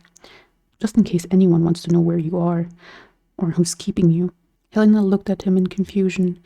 Why would they want to publicize her capture and location? And why now? She'd been in Central for weeks. Her apprehension was old news. I thought it a rather obvious trap, Farron said with a sigh, flipping past the front page. Then again, your resistance was never known for its intelligence. Anything more subtle would elude them. The High Necromancer hopes that if there's anyone left, they'll feel morally obligated to rush in and save the flame's last ember. He glanced sidelong at her. I have my doubts, but no harm in trying, I suppose. So in response to all that, Helena panics and attempts to escape. She scrambles up the gate. Farron watches, unmoved, which I thought was interesting. She fails, collapsing, and hides in the bushes, hoping to die of hypothermia. There was one description in there that I want to read to you guys because it's a nice reference to the cover, which is, everywhere she looked was grey, the dead grass and leafless skeletal trees, the dark house with its black vines and spires, even the washed-out slope of the mountains, white peaks shrouded by the mist of an overcast sky. It was as if all color had been leached from the world, except her. She stood there in blood red, stark against the monochrome. I think that description was fine, though in my humble opinion it could have used more lyricism. It could have had more vibes, you know? Anyway, as I was saying, she hides in the bushes and she hopes to die of hypothermia because she's suicidal again, but here we go. If she fell asleep, her organs would begin to shut down and she'd die. She'd read it was a gentle way to go. She let herself sink into the oblivion until everything grew comfortingly vague. Creative. Farron's voice was colder than the wind. Fingers gripped her arm and heat surged through her, her heart suddenly racing, hot blood pulsing through her body. She gave a startled gasp, wrenching herself away from him, but it was too late. He glared at her. Get up. It's so convincing. I love it. It's so convincing to me that, you know what I'm reading into here is that Farron hates her, but he has to take care of her, and I can't help but see some kind of affection in that. Because I'm naive, I guess, but it's fun, so. Before they return inside, Farron forces her to clean her feet and soles with the help of a necromanced maid. Helena studies the maid in fascination, and then she begins musing on the faith. The faith said that soul and body remained joined together as one until cremation. It was only when fire consumed the flesh that the ethereal soul was untethered from the crude earthly form. A person who had lived devoutly and without vice would release a pure soul that could ascend to the highest of the heavenly realms. If a body was not burned, the soul was left trapped, unable to ascend and in danger of becoming tainted by the body's putrefaction. Left too long, the impurity of the body could metamorphose the soul into maggots and insects, plagues and other grotesque forms of evil, doomed to sink beneath the surface of the earth to be consumed forever in the dark wet fire of the abyss. Reanimation risked that metamorphosis. So then the chapter closes with Helena calling Farron a monster because he reanimated these maids to serve him, and he doesn't deny it. I feel like that interaction, you know, the whole "you're a monster," and he then says, "Noticed that, have you?" I feel like it's a little bit cliche, but I'll let it slide. So we're then in chapter 6. When Helena re-enters the mansion, Farron is already gone. She has stolen the newspaper he carried, and her fear is that he will realize he forgot it and take it back. So she rushes to her room with it, ignoring her fear of the dark. The date of the newspaper reveals that she is missing 19 months of memory. That doesn't include her time in stasis. Then the article is presented in full. The last fugitive of the extremist group calling themselves the Order of the Eternal Flame has been apprehended and faces interrogation. New Palladia's central office has confirmed the identity of Helena Marino, a foreign alchemy student from the southern islands of Etras. The Etrasian government denies any involvement in or support of the Eternal Flame's terrorist activities. To protect the citizens of New Palladia from further violence, Marino has been imprisoned outside the city at Spirefell while her fate is decided. Spirefell, the renowned Farron estate, was built of iron by Urius Farron. With a unique structure built as a celebration of the family's exceptional resonance, the house makes a secure location for dangerous prisoners. The Farrons, one of New Palladia's oldest families, have a history in the region that predates the Holdfasts. They were frequent victims of the Eternal Flame's persecution. Iron Guildmaster Atreus Farron was arrested and executed for speaking against the Holdfasts' oppressive regime, and his son, Cain Farron, was baselessly accused of assassinating Principate Apollo Holdfast. All charges against father and son were later dropped. So I can imagine this piece fitting seamlessly into the Harry Potter lore that inspired the fan fiction, and I kind of love it, but on its own it's just an interesting lore drop. Like, it doesn't inspire the excitement I would imagine people who read the fanfic would have, because they recognize all the names and they're like, oh my god, this is how the author twisted it, you know? I hope that makes sense. Anyway, Helena recalls Principate Apollo's death, which had never been solved, and she cannot fully believe that Cain Farron was the culprit. The paper also lays out the Undying's version of the war. So their perception is that they never started it, that in fact there had never been a war, but instead civil unrest caused by a small group of religious extremists who refused to acknowledge the democratically elected Palladian Guild Assembly. It made Luke out to be a power-hungry monster who tried to burn down the entire city rather than let anyone else have it. Luke, who'd gone up onto the roof of the alchemy tower the night before becoming Principate, standing alone on the very edge. Helena had followed him and stood as close as she dared, promising him that she would do anything for him if he would just step back and take her hand. He hadn't listened, not until she swore that if he jumped, then she would too. He'd step back to save her. One thing also on the line level that I criticize about this prose, it uses a lot of past participle, I think you call it, so he had stepped back, but it's the shortened form, so it makes it, I feel like it makes it difficult to read out loud. It's very clunky. There was one more thing. Luke had never wanted to be Principate. If there had been anyone else, he would have given it up in a heartbeat. And after all that, for the first time in this book, Helena begins asking the right plot-relevant questions, which are: there was no reference anywhere to Cain Farron being the High Reeve. Was that a secret? Who would benefit from that? If the deteriorating condition of the estate was anything to go by, it was not the Farrons. No, Murroch must be responsible. After all, keeping the High Reeve's identity hidden provided the High Necromancer with an exceptionally powerful tool. If the High Reeve could be anyone, people were kept paranoid, always wondering. It would also prevent Farron from gathering his own followers or accumulating enough power to overthrow Murroch. Perhaps Farron had ambitions that Murroch feared. That was a tantalizing possibility, something Helena might take advantage of. It also made Spirefell the perfect trap. If anyone tried to save Helena, they would assume they were attacking a guild heir. They'd have no idea who her captor truly was. So, as someone new to fantasy and political intrigue, I found this genuinely fun. Although I can't tell if her conclusions are too obvious and that I should suspect them, or if I'm just inexperienced. But either way, I'm hooked. So the paper also offers world building on Palladia's present state. There are vague references to grain shortages, which Helena finds strange since Palladia is surrounded by agricultural exporters. Novice's embargo was expected because it has ties with the Holdfasts, but Hevgos, that's their militaristic western neighbor, had been pushing for better trade terms for decades. The holdfasts blocked those negotiations to prevent alchemy from being used in industrial warfare.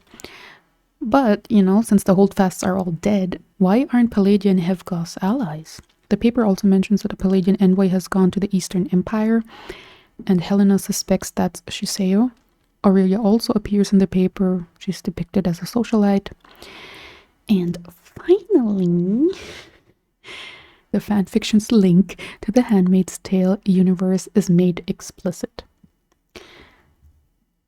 Then an editorial caught her eye. It was almost innocuous, describing the current labor shortage and lamenting the recent loss of so many talented alchemists in the quote-unquote conflict caused by the Eternal Flame. There were statistics presented about how Palladia's economy was expected to continue to shrink due to a multi-generational loss of alchemists. The solution, the author declared, was sponsored births. The article suddenly stopped being editorial and read more like an advertisement. The head of the new Science and Alchemy department at Central, Irmgard Stroud, was heading up a program to bolster the next generation of alchemists using new scientific selection methods to give them the best start. Volunteers were wanted, participants would be provided food and lodgings, and upon completion of the program, those with criminal convictions would be eligible for retrial. Helena read the editorial several times, hardly able to believe what she was seeing. It was a breeding program being passed off as an economic solution. As if alchemists were dogs to mate in pursuit of economically desirable transmutation abilities. It wasn't an entirely new concept. Marrying into the resonance was a well-known term for the guild families' tendency to marry those with either the same or complementary alchemical resonance. Aurelia and Farron were just such an example. So the other things we learn is that resonance is inheritable but sometimes skips individuals, which is to me a clear callback to Harry Potter's Squibs. Helena herself is essentially a resonance muggle. Her parents didn't have resonance, little to none at least. And this angle to the program is also really interesting, which is now it seemed Stroud had every intention of testing exactly how heritable resonance was or wasn't, and she intended to use the prisoners on the outpost to do it. After all, who else would volunteer for a breeding program because of incentives like food, lodgings, and a retrial? So Stroud is studying resonance inheritance, and I think that's actually fascinating. I would do a study on that, of course, ethically, but why haven't they? Palladia seems like a scientific country that is also guided by religion, so it makes sense that it hasn't been researched because that could be like a big religious no-no. But I so would want to find that out as a scientist. So needless to say, I love this. I want to know too how resonance is inherited. But there was something that bothered me, which is, how are there so many resistance members? I had an impression they were at a numbers disadvantage since Meroch discovered immortality. Or at least I thought they lost the war, so a lot of them must have been killed. Like, how are there so many left? But that being said, the exposition dumps have lessened, and I'm happy about that.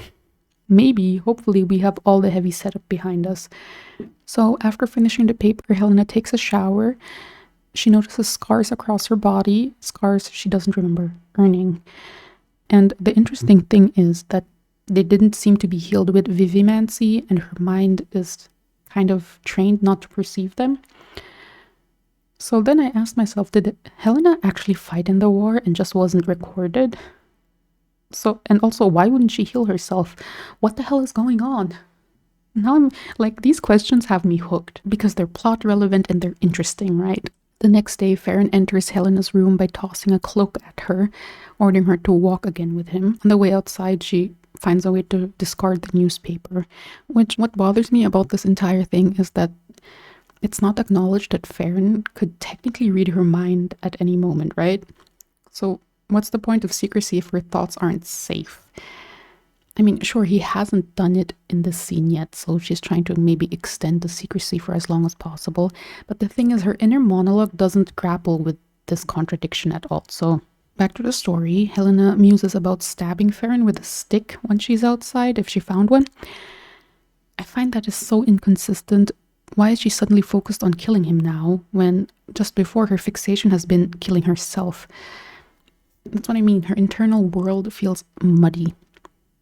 So Farron leaves her outside and Helena returns indoors and the shadows unsettle her. Again, I still can't empathize with her fear. The prose is too dry. Farron discovers her cowering in the dark. Incredulous, he mocks her fear and drags her back to her room. Helena is forced to confess her feelings, because either she confesses it out loud right now or he'll read her mind. And this is what she says. I know this room. It's the places I don't know that I can't see the end of. In the stasis tank, it was always dark no matter how hard I tried to see, and I couldn't feel anything around me, just my body floating and not moving. It felt endless, like I was nowhere. I was there so long. I kept thinking that eventually someone would come, but she shook her head. When I see dark places and I don't know where they end, I feel like I'll disappear inside them, but this time I'll never be found. So I tried to read that with emotion. I feel like that was meant as like some kind of emotional breakthrough for her, or like a very vulnerable moment, but it doesn't land for me. I mean, I get it intellectually, but not emotionally. So then Helena, after that confession, decides to study Farron in more detail. It was the first time she'd bothered to just look at him, to see him for what he was, rather than who he was. His clothing hid it well, but he was strangely slight. Not at all built like an iron alchemist. He didn't even have the look or presence of a combat alchemist. She couldn't imagine him with a heavy weapon in hand. Aside from the predatory intensity to his eyes, his features were almost too fine, like a statue carved a stroke too far. I like that description, especially that final line, like a statue carved a stroke too far. I feel like in another book with another writing style that would have landed deliciously, it would have been poetic. It's just that the prose in this book is not very lyrical. Anyway, the chapter closes on a throwaway line again, which is, Farron said, jolting her from her thoughts. When I heard it was you I'd be getting, I was looking forward to breaking you. He shook his head. But I don't think it's possible to exceed what you've done to yourself. It's so cliche. I'm still gonna let it slide, but I don't think that little confession about her deepest, darkest fears warrants this observation that she's gone too far. She hasn't said anything fucked up. It's a pretty normal response to what she's experienced, and even that I'm not really empathizing with, so I'm not reading it as very extreme.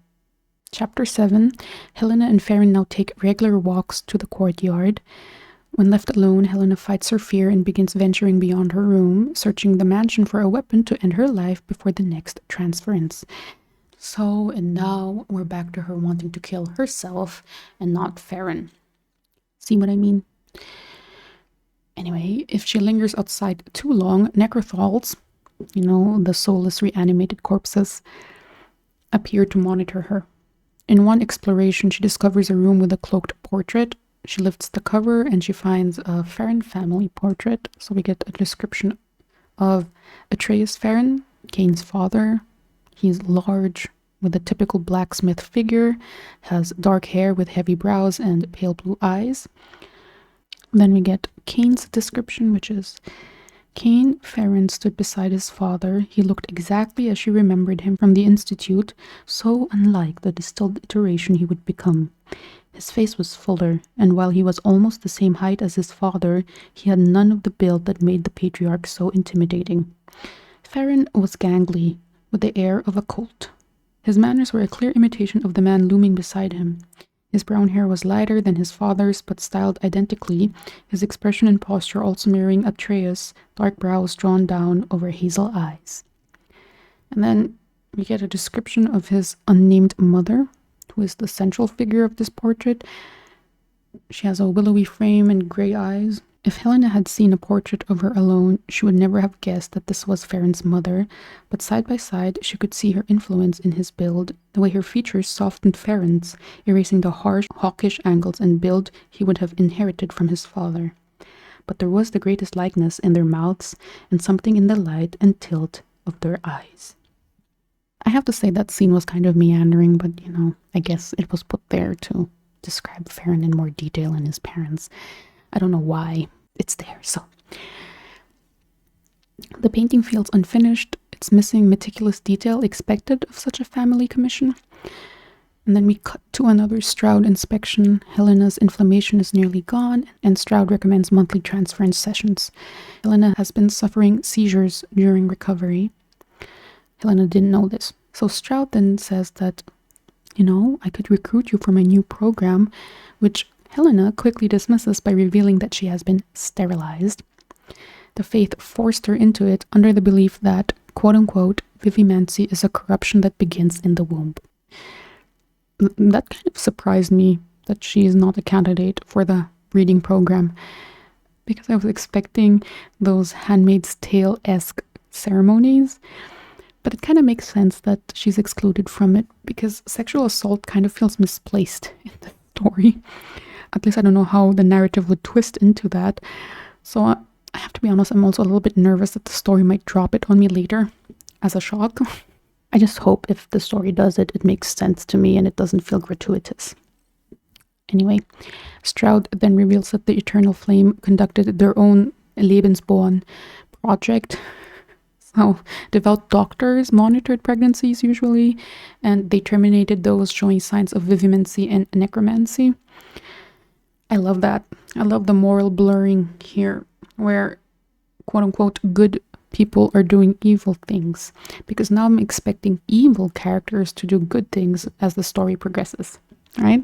It's revealed that Mandel herself was abandoned at birth due to this Lebensborn-esque program, and that she endured a difficult childhood. The accusation against the faith is heavy in the air, and Helena tries to defend Luke, insisting he simply didn't know all the details, and if he had, he wouldn't have let her become a healer at all. Also, he was constantly reining in the overly devout in the Eternal Flame. Mandel then taunts her, saying Luke was a puppet, just like Helena, and hints at what Murroch did after killing him. Stroud silences Mandel before she can spill, and that leaves Helena very curious. Internally, Helena continues to defend Luke, spinning excuses for him, such as Luke had never deserved the cruelty and hatred he'd been subjected to. She'd admit he hadn't known everything, but that wasn't because he was a puppet. The position of principate was complex. Being a religious head and ruler was a difficult task, especially during war when he was expected to be fighting and governing. He couldn't be weighed down by everyone else's personal decisions. Some choices had to be made without him, certain sacrifices that would have paralyzed him to make or even know of. That didn't make him a puppet, it made him human. Helena had loved him for how human he was. He didn't need to be principate or favored by the gods. He'd been good enough just as he was. So I like this idea. That Helena, blinded by love and grief, refuses to doubt Luke. But I wish it were shown in more than mildly prompted internal monologues. I want it to be questioned. Maybe it will. This is a long book. Who knows? Later, Farron appears for what Helena assumes is another walk. Instead, he seizes control of her body and forces her onto the bed. She panics, convinced he is about to assault her. Which, this sudden sexual assault scare feels abrupt. The pieces were on the board for it, Stroud's program, The Handmaid's Tale echoes, and Farron not knowing that she's sterilized, all that.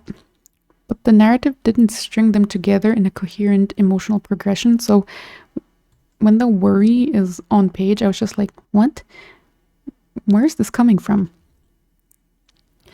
But Farron only initiates another mind session, not a full transference, just a routine checkup of her thoughts. His cool fingers followed the curve of her jaw to her temple. She lay viscerally aware of the almost weight of his body as his resonance pierced her mind. Her mind was like an upturned snow globe, all her thoughts whirling like snow flurries through her consciousness. It wasn't transference, but she could still vaguely sense his mind through the connection, endured his amusement at all her ideas for killing him. It had grown into a veritable constellation of fantasies. He skimmed through them all without concern and then sank deeper into her mind, watching her tentative explorations of the house, the courtyard, the necrothals, the newspaper she'd stolen. Stroud.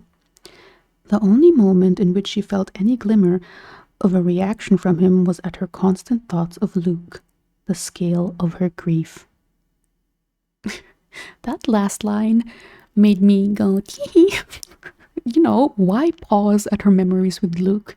That seems like a hint. And that hint is duly noted. Anyway, after all that, Farron clarifies he has no interest in her sexually. In fact, she repulses him. But before leaving, Helena presses him about Principate Apollo's death. And to her shock, Farron confirms he killed Apollo, brutally at that, and he even gloats about it. That surprised me. Why would he share such a top secret admission so casually? I mean, there is an excuse in there, which is there's no harm in telling her. But that feels kind of flimsy to me. His motivation for telling her isn't explained. And they aren't close enough to be playing 21 questions with each other. I have to say once again that this book both over-explains motivations in some cases and under-explains them in other. I don't know what that's about. But back to what's going on. Farron goes on to mock Helena's uselessness in the war, because even though the holdfasts paraded her around, her personnel file is unremarkable, and then he thinks that healing soldiers just to send them out to die again only prolonged the inevitable. And I think he kind of has a point. So Helena is devastated, and then Farron remarks that resistance fighters break easily. So I understand why this hurts her, but it didn't hit me that hard. I mean, almost 300 pages in, I still don't feel emotionally connected to any character. Helena is more like a case study of mental decline than a fleshed out person. I feel like this book wants to be deeply emotional, but so far, it hasn't really earned my empathy, which sucks. I hope it will. So, chapter 8, Helena recalls a memory of Luke again. He sits on the rooftop of the alchemy tower, smoking opium at sunset. He looks gaunt, older than his father, and utterly exhausted. The memory is like a war reflection interaction, a whole we've changed conversation, if you will. What happened to us, Hel? He asked as she crouched down beside him. She stared at the horizon past all the towers toward the south. A war, she said. You used to believe in me. What did I do to make you stop? His voice was far away. I still believe in you, Luke, she said. But we have to win this war. We can't make choices because we want a certain story to tell later. There's too much at stake. No, he said. This is how we win. This is how we've always won. My father, my grandfather, all the Principates going all the way back to Orion, they won by trusting that good would triumph over evil, and I have to do the same. What if it's not that simple, though, she said. Everyone who wins says they were good, but they're the ones who tell the story. They get to choose how we'll remember it. What if it's never that simple? He shook his head. Orion became sunblessed because he refused to break his faith. Oh my god.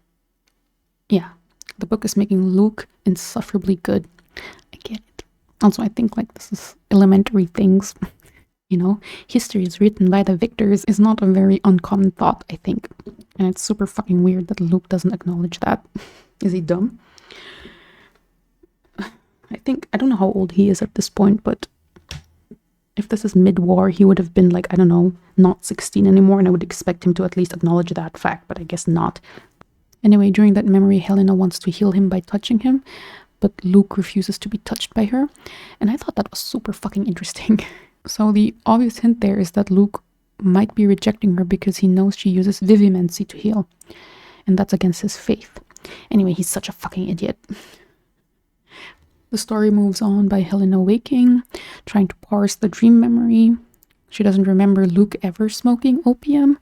She assumes it must have been after some horrific injury, and also a refusal of her healing him. We get world-building drops, which is the holdfasts were pyromancers who were also capable of alchemizing gold, and those are like really holy powers bestowed by Soul. Then we get a clearer definition of alchemization, that's transforming one metal into another, which is the hardest form of alchemy.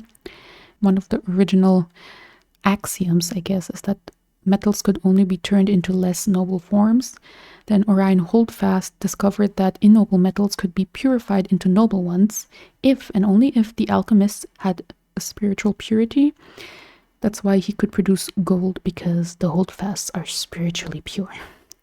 But we also learned that Luke preferred his pyromantic ability because gold alchemization was like super bureaucratic. There's also a tangent about Cetus, which was either a man or an organization, but I don't think that's really relevant at this point. So Helena explores the house again and overhears Farron arguing with his father. It's then revealed that the Crowther corpse is, in fact, Atreus Farron. Atreus scolds Cain for disobedience and threatens to disinherit him. Cain dismisses that because, you know, Dad, you're dead. Your claims are meaningless. So interesting how they handle the reanimation. They like, so if your father dies, you still inherit, even if he's reanimated. Fun. Anyway, Cain allows Atreus to manage their factories only because he can't be bothered to do it himself. Atreus then lashes out, saying he should have aborted Cain. Cain shrugs it off. He's like, yeah, maybe you should have. Then he uses his iron resonance to control the house and eject his father. There's a small hint that the Crowther corpse is capable of pyromancy. And he's like mocking his father by saying, maybe you should learn pyromancy. It's a rare ability. We'll see what that hints at. I do have to say, though, that this whole interaction between father and son felt like a heavy-handed, as you know, scene. Like it was so performative. It was like performative exposition to show off the daddy issues. Back in her room, guess what Helena is doing? She reflects on what she just witnessed. She feels justified in fearing the house now that she's seen it in action. She still can't piece together her memories, and she pivots back to finding Cain's weaknesses. I really need the story to decide what Helena's primary goal is. If you're serious about wanting to die, why would you care about your enemy's vulnerability? So it's like this constant flip-flopping. It just doesn't make emotional sense. But then Farron enters her room. Come here, he said, withdrawing a vial containing several small white tablets, watching her reaction to it. What are those? She asked when he unscrewed the top and tapped one out. He raised an eyebrow. I'll tell you if you swallow it like a good girl. The author just couldn't resist a good girl in there, could they? After some back and forth, with a bit of sexual tension, teehee, Helena reluctantly accepts a pill. Farron applies vivimancy that dampens her feelings, and suddenly the pill becomes a kind of magical antidepressant. So Farron then says that it's meant to hold transmutations that would otherwise be temporary. Depending on what the transmutation is, it would hold it. In this case, he transmuted her into dulling her emotions. This entire thing leads to a long sequence of semi-flirty banter that I enjoyed. So I will give you guys a few highlights. So Helena says, "Is this what it's like to be you?" He gave a dry laugh. "Like it? It feels like I'm dead." And then in another instance, Helena says, "You're being different to me now. You're less mean." She furrowed her eyebrow in confusion, a feeling she was still apparently capable of experiencing. He stepped toward her and leaned so close his breath ran along the length of her neck. "Why would I torture you when you won't react?" he asked softly in her ear. He straightened, raising an eyebrow. "See? Nothing. No elevated pulse, no pounding heart. I could bring in one of your little friends and peel their skin off right here in front of you, and you wouldn't react." He shook his head. "There's no fun in that." Okay. So then we move to the next plot point, which is Helena still wondering why Farron drugged her, because wouldn't it be more convenient if she experienced pain? So she then thinks he has to have some kind of failsafe. Right? And then she realizes that, oh my god, he has to be watching me. She goes to her room, digs through everything, and then she finds the following. Tucked into the shadow was an eye encased in glass. It swiveled, the pupil contracting as if it were still alive, and stared straight at her. The iris was beautiful, deep blue. "They're offering a lot of money for eyes," Grace had said. The upholstery of the chair was slick. Helena slid back, and it thunked onto 4 legs as Farron walked in. "Took you long enough," he said. "Are you always watching me?" He scoffed. "Hardly. You're terribly boring." So then they start discussing all the technical details of necromancy and how Farron does it. Helena then thinks, it was undeniable that Farron had a horrific talent for necromancy. It had to take a tremendous amount of mental resources to maintain and independently monitor them, so all his Necrothal servants, to behave like that. Because they look pretty fresh, I guess, and they don't seem like they're dead. There was a reason Necrothals were mostly used for repetitive labor and battle hordes. Complex tasks were beyond their limited mental capacity. How was that possible? So the vibe is that both of them are big freaking nerds, and it's carrying through. They're connecting over their academic nerdiness. It's a cute sequence, but I feel like I'm going to be critical. It does dull what I assume will be the depressing tone of this story. But actually, it's only a problem because the tone hasn't been set properly. In a sense that while I am invested, there are no vibes. I'm not rooted in it emotionally. I mean, the world building was elaborate, so I'm rooted in the world, but emotionally, not so much. So Helena notices Farron only wears a single ring, and that's unusual for an alchemist because usually they're decked out with metals. She asks him about it, and he gives it to her. Helena contemplates swallowing it just to piss him off, but he warns her he'll just extract it magically and that she'll have a sore throat. And my little kinky brain was like, is this sexual tension? So then Farron asks, why are you suddenly so interested in me? And Helena admits she's only interested in him because she can't figure him out. I think that's a little bit corny. I cringed. Just a little. Just a tad. Not too much, but I still think it's cringe. So I'll read that to you guys because that was actually one of the closing lines of this entire sequence. So here we go. Why all this sudden interest in me? He asked. She shrugged. You don't make sense. He raised an eyebrow. Oh, is that all? And here I was hoping you were plotting to seduce me. She stared at him blankly. He gave a mocking smile. Steal my heart with all your wit and charms? Helena scoffed. Who knows? Perhaps I have a proclivity for... He paused, studying her, trying to find something. Helena walked away. Maybe tomorrow. So as you can see here, we have a scene break. So cue more Helena musing. By the way, I hate summarizing these musings. They're okay to read quickly, you know, but it's like super tedious to recount because I have to actually pick apart what could be plot relevant there, and that's so fucking annoying. Anyway, we get a lore dump on how the world views healing. We find out that Helena's parents were conventional doctors or healers, so she had a grounding in human anatomy, which she then applied to her vivimancy healing endeavors. The faith didn't like this because they insist that vivimancy should be intuitive, never systematic. They don't want to study vivimancy because, you know, it stems from a corrupt soul and all that. Her musings are cut short when she overhears Aurelia talking to a stranger, a man.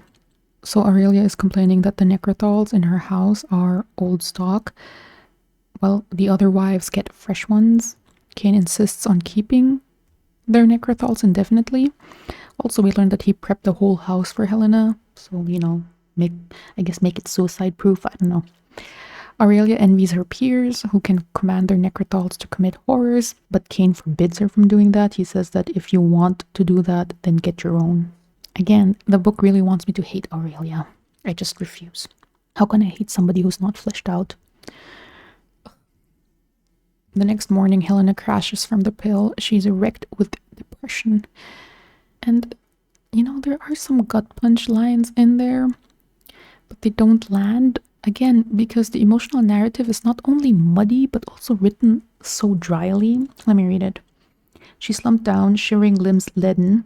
She wanted to strangle Farron and then crawl into a hole and die. She was hot and cold and thirsty and pathetically desperate for comfort. If even one of the Necrothals had walked in and stroked her hair, she probably would have wept.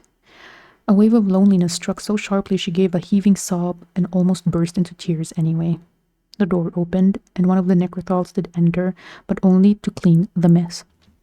See, I feel like that short thing, a more emotional writer could have drawn out the feels, because the skeleton is there for a very emotional scene with little plot inside of it, but it's just written so dryly. Like, you know, I cannot empathize with this. Like, especially that line, if even one of the Necrotols had walked in and stroked her hair, she probably would have wept. That could have been such a hard-hitting, gut-punch, sad-ass fucking line.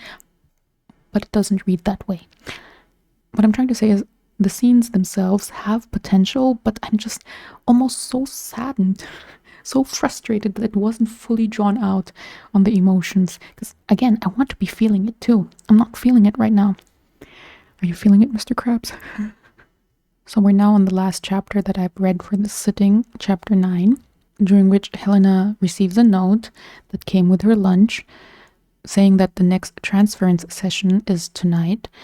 But in this session, Farron is unexpectedly gentle. Tee-hee. So he leaves Helena brutally conscious and coherent.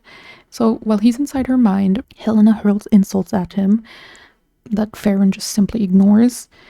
He doesn't probe, he doesn't attack, he just lingers there before carefully untangling himself. So that's how the entire transference ends. It wasn't as brutal as the previous ones. But what we get next is the immediate post-transference delirium. And it was just so cute. Fucking kill me. So I'll read it with you guys. A face swam before her eyes, red then white. She blinked and the red smeared. Her eyes refused to focus, her hands and feet had gone numb. The right side of her face and body was rigid. The face in front of her was strangely pale, emotive for an instant, and then blank as she managed to focus her eyes on it. It was a man. You're all right. You had a seizure. It's over now. He touched her jaw, and she felt warmth under her skin, where the muscles were so rigid that they might crack, coaxing them to relax. Can you speak? You were screaming for several minutes. She fought to swallow, head throbbing, a wet membranous pulsing in her skull. Her mouth tasted like copper. She tried to talk, but the muscles on the right side of her jaw were still so tight. She could scarcely part her teeth. She pressed her face into the warmth of the hand, wanting to cry. She felt so cold, as if something poisonous was spreading through her, freezing her solid. A low, gasping sound emerged from the back of her throat. She didn't understand. She didn't remember. Who are you? She slurred through her teeth. Myriad emotions flashed across his face. He opened his mouth, then shut it firmly. I'm in charge of your care, he finally said very slowly, saying each word precisely. His hand slid across the side of her neck, making her tremble. His fingertips touched the dip at the base of her skull. Go to sleep. You'll remember when you wake. Helena wanted answers, not sleep, but the warmth seeped under her skin like water. The room blurred, the edges disappearing, the face softening as it faded away. Do I know you? She asked as her eyes slid closed. I suppose you do. Ah! Okay, I'm kicking my feet and twirling my hair, okay? I'm just a girl. Anyway, Helena wakes eventually, still feverish and stumbling. She wanders into the courtyard, searching for something she can't name. Farron finds her, scolding her for her carelessness, because she might freeze to death. He locks her in her room and later ties her to the bed to stop her from escaping again. We got more delirium nightmares. I think the skeleton of a powerful emotional scene is there, but again, the prose can't quite carry it. Eventually, Helena realizes the man who helped her right after transference was Farron, and that he was speaking Etrasian with her, and that's why he answered so slowly. Anyway, she notes his phrase about being in charge of her care is generous, which, by the way, the fact that Farron knows Etrasian is a bit unexpected. You know, since guilds were set up to be xenophobic, I think that's definitely a hint that Farron might not be as bad as he seems. Then we get an intercut of memories of Luke trying to pull Helena away from studying to do something fun, which now the flashbacks are italicized. I don't like italics and I don't like flashbacks. I feel like it's super clunky the way it's done here. Then we cut to Stroud checking up on her again. Helena is tolerating the process better now, and she reiterates monthly sessions will do. Farron's there too. He remarks that it's nearly solstice and Helena was supposed to be gone by now. And he says that it looks like he'll be keeping her through the winter. Then we go on a lore tangent about cultural mannerisms. So apparently Palladians are more reserved, they have minimal gestures, and Etrasians are more expressive, their hands are always moving. Helena trained herself to hide her Etrasian gesturing to fit in with the Palladians. Girl, I gesture a lot, that's why I'm okay with filming only my hands, because you guys always see it like swishing around. So I guess it's very clear to which country in this universe I would belong to. But yeah. Helena notes that Farron is even harder to read than most Palladians, not because his words contradict his body, but because his body says nothing at all. So then Farron announces that he got her something, and that it's strictly for convenience and is not meant as an affection. Yeah, right. And the next day the gifts arrive, which are winter boots and warmer undergarments. So that's as far as I have read. Again, I am more invested in the story now, and I'm more excited now to read on and find out where this is going, which is a blessing because this is a very long fucking book. But yeah, I'll see you guys in my next check-in.